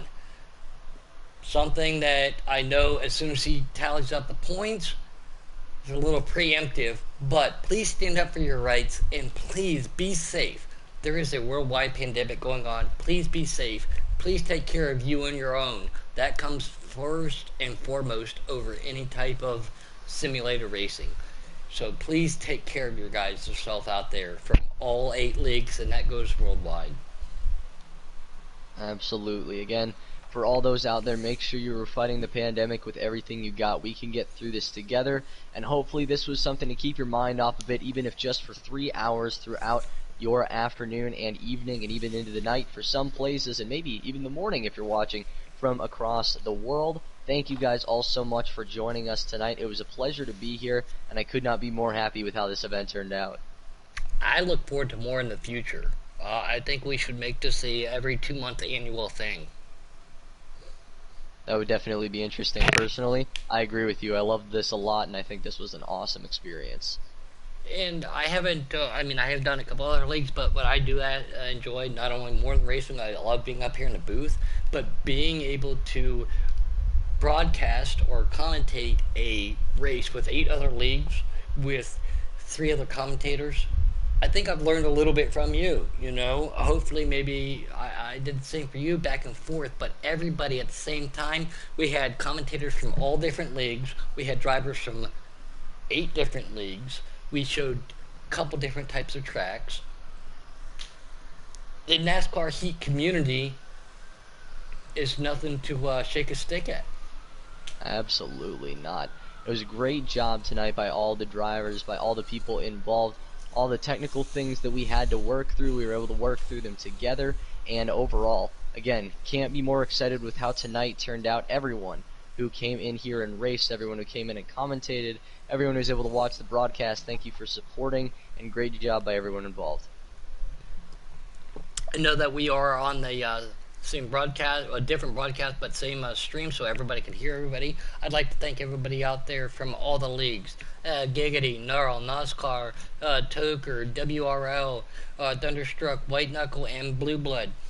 We were up as high as 25 viewers at one point in time. Almost 500 comments on the Giggity side over here. I love the support, and I love how people showed up to join in and support not only their teams, their friends, their league, and I can only imagine what happened on the other side. Yeah, absolutely. A great job by everyone tonight who was involved. And again, thank you guys all so much for your support. Make sure to support all of the leagues that are involved in the NASCAR community. Every single person that is involved in a league is a huge help towards making sure that people continue to make these leagues run every single year, because they are pumping out some amazing content, posting it not just on YouTube, but also live streaming it on places like Twitch, and also making sure that they get the best quality content out there for you guys. So always make sure to continue to support them. And it's people like you and Gator Mike who help bring that best content out there, man. You guys are great broadcasters, great commentators, and it's awesome to hear. You guys do a fantastic job. And to see some of the names out there in the YouTube over here, we had Fluffy over here looking at some of the Giggity stuff. And again, I got Max Boost. I mean, we got some other than, Australian Robbie out there. He owes me $5 because he said I wouldn't do it. But yeah, Australian Robbie. I mean, we have not celebrity, but we have talented folks that race in every league. I don't know how many times I've even told my wife, I can't race every night a week. A lot of these guys race 2 or 3 different leagues. Coach Matt, I know he's a part of Giddy, but he even showed up tonight to represent a different league. The time and effort you guys put into this game and for your enjoyment, that shows something. Absolutely. All right, guys, I have got official team points. I don't have the driver points. That's going to take a little while, so I'll put that out later on a Facebook post or in the PSN chats for you guys to share. But as we all assumed, Giggity Racing League is your winners here tonight. They racked up 385 points through the 3 races as a 4-member team. So Giggity is your champions here tonight on the team side. In second place is going to be the North American E-Racing League with 312 points amongst their drivers. White Knuckle Racing League is going to finish in third place with 304. World Racing League is going to finish in fourth place with 281, and Thunderstruck is going to round out your top 5 with 257. So congratulations to Giggity Racing League, congratulations to North American E-Racing League, and White Knuckle for being your podium finishers here tonight, and for all of the leagues involved. We thank you guys for dedicating your time, your drivers, to making this event possible. It was a great night of racing. What you just did, you just killed my YouTube because it is going crazy now that you announced that. It is going, I'm sure it is going crazy on that Giggity side right now, but it was well earned, well deserved for you guys tonight. But the talented drivers we saw tonight, Gator, I mean, definitely. You cannot turn away from that. Giggity had the team championship, but there were quality drivers in every league out there on the track tonight. And we thank everybody for showing up. For Puddin' Knievel, I thank you for dedicating your time to the booth. Hope you had some fun. Always. For Jimster, James McCombs from White Knuckle Racing League, I hope you had some fun. Thank you for joining me in the booth. What an event we saw here tonight. And thanks for all the support for everything. Thank you for taking your time out of your day to put this together, because this was not an easy effort to do. It's been promoted on social media for the last couple days and to put up the artwork and everything. So, I mean, for you to do what you do, thank you. Thank you very much, man. It's extremely impressive stuff what you do. It's a lot of work, yes, but the true thanks go to Captain Killam. I've already got a lot on my plate with co-ownership of North American E-Racing League 5 nights a week, so I let him take over this event for tonight, and he did a fantastic job setting it all up, putting it all together. So I want to thank Captain Killam, one of the Cup drivers in North American E-Racing League, for setting this all up, sending all the invites, and all the work he's done putting this together in the last 2 weeks. But to recap, your winner at Auto Club, Jose Protege from the White Knuckle Racing League, took race 1. Race 2 went to No Shift Pendle from Giggity Racing League at Talladega. He led a 2-car sweep there at Talladega with a Hunty Wild finishing second there. And for the third and final race at Las Vegas, we saw North American E-Racing League driver and pro leaguer Max Boost pull out a late race high lane move to win over, you already heard, for the North American E-Racing League at Las Vegas. So that is what we saw here tonight. We saw cautions, we saw wrecks, we saw some green flag racing, we saw green flag pit stops. We had a little mix of everything. Saw some aggressive moves, saw some patience, good saves. Any final takeaways from tonight, James? The only thing I have to say is that there were a lot of drivers that I have never seen before, because I'm not necessarily I'm very new to this community. I haven't been here for too long after returning after about not being here for 5 years. There's a lot of guys in here that I'm going to have to go friend on PS tonight, because it's going to be fun to race with a lot of these guys in the future. Amazing drivers all the way through, very talented leagues, and couldn't be more proud of all the guys that were involved in it tonight. Floor is yours there, Puddin'. Any final thoughts from what we saw? Absolutely nothing but pure talent. I mean, we did see quite a few cautions, but everybody wanted to show something. That's why they were there. So thank you to Gnarl and everything that you gotta do. Thank you for being up here in the boot camp. Thank you again, Mike, for having me up here. I mean, it was just 3 great tracks. Strategy came into play. Teamwork came into play. You can't ask for anything better. It was just an overall, it doesn't matter who win what, it was just a great night of racing. Sundays are normally my day off, but I wouldn't have missed this for the world, so thank you guys. Thank you to everybody out there on YouTube, on everybody's streams, for joining in. And maybe one time, maybe next time, maybe I'll get that tap on the shoulder to come out and drive with y'all. All right. Well, once again, as a reminder to everybody still tuned in, we're going to finish up watching this stream here. This right here was just a fun event to promote league racing as a whole. There's a lot of talented guys out here on PS4. We saw some of the best on Heat 5 that they have to offer here tonight. Lots of good leagues. If you're interested in joining one of these leagues, just go hit up one of the admins. So Giggity Racing League, NOS Racing League, World Racing League, Thunderstruck Racing League, White Knuckle Racing League. We saw the Tokers Racing League, and we saw the, make sure I get everybody, the Blue Blood Racing League, and from the North American E-Racing League, Gator Mike. Hit one of us up if you're interested in joining, and we'll find a spot for you. So we hope you enjoyed what you watched tonight. I know I did. And to everybody out there going through these tough times, stay safe, keep your head up, and we hope this put a smile on your face for tonight. So, and I got to do one thing, though, Mike. I got to do one thing. It is tradition. Right. It is tradition. I got to say, bye! All right. Well, I guess I'll throw out a tradition out there at the end of this. But for Puddin' Knievel, 98 of Giggity Racing League, for James McCombs, Gemster M18 from White Knuckle Racing League, my name's Gator Mike 89. Thank you guys for tuning in. We hope you enjoyed the broadcast and enjoyed the race tonight. So for all my gnarly ones out there, I will catch you August 6th for our North American E-Racing League Clash at Daytona.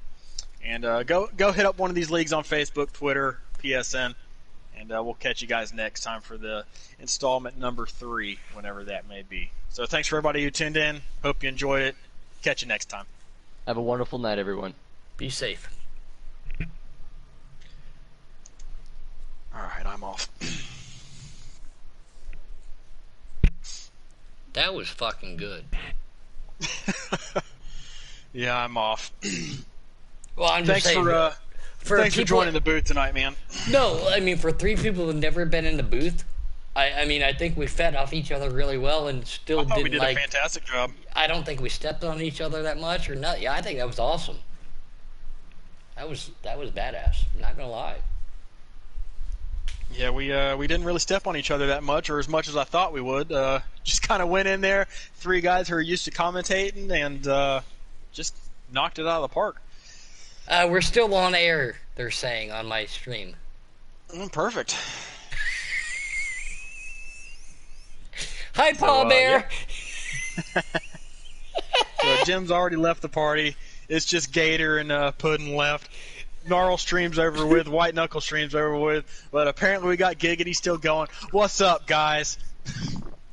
Oh yeah, that's my fault. I gotta hit that button. That was my fault. Sorry, guys. Love y'all.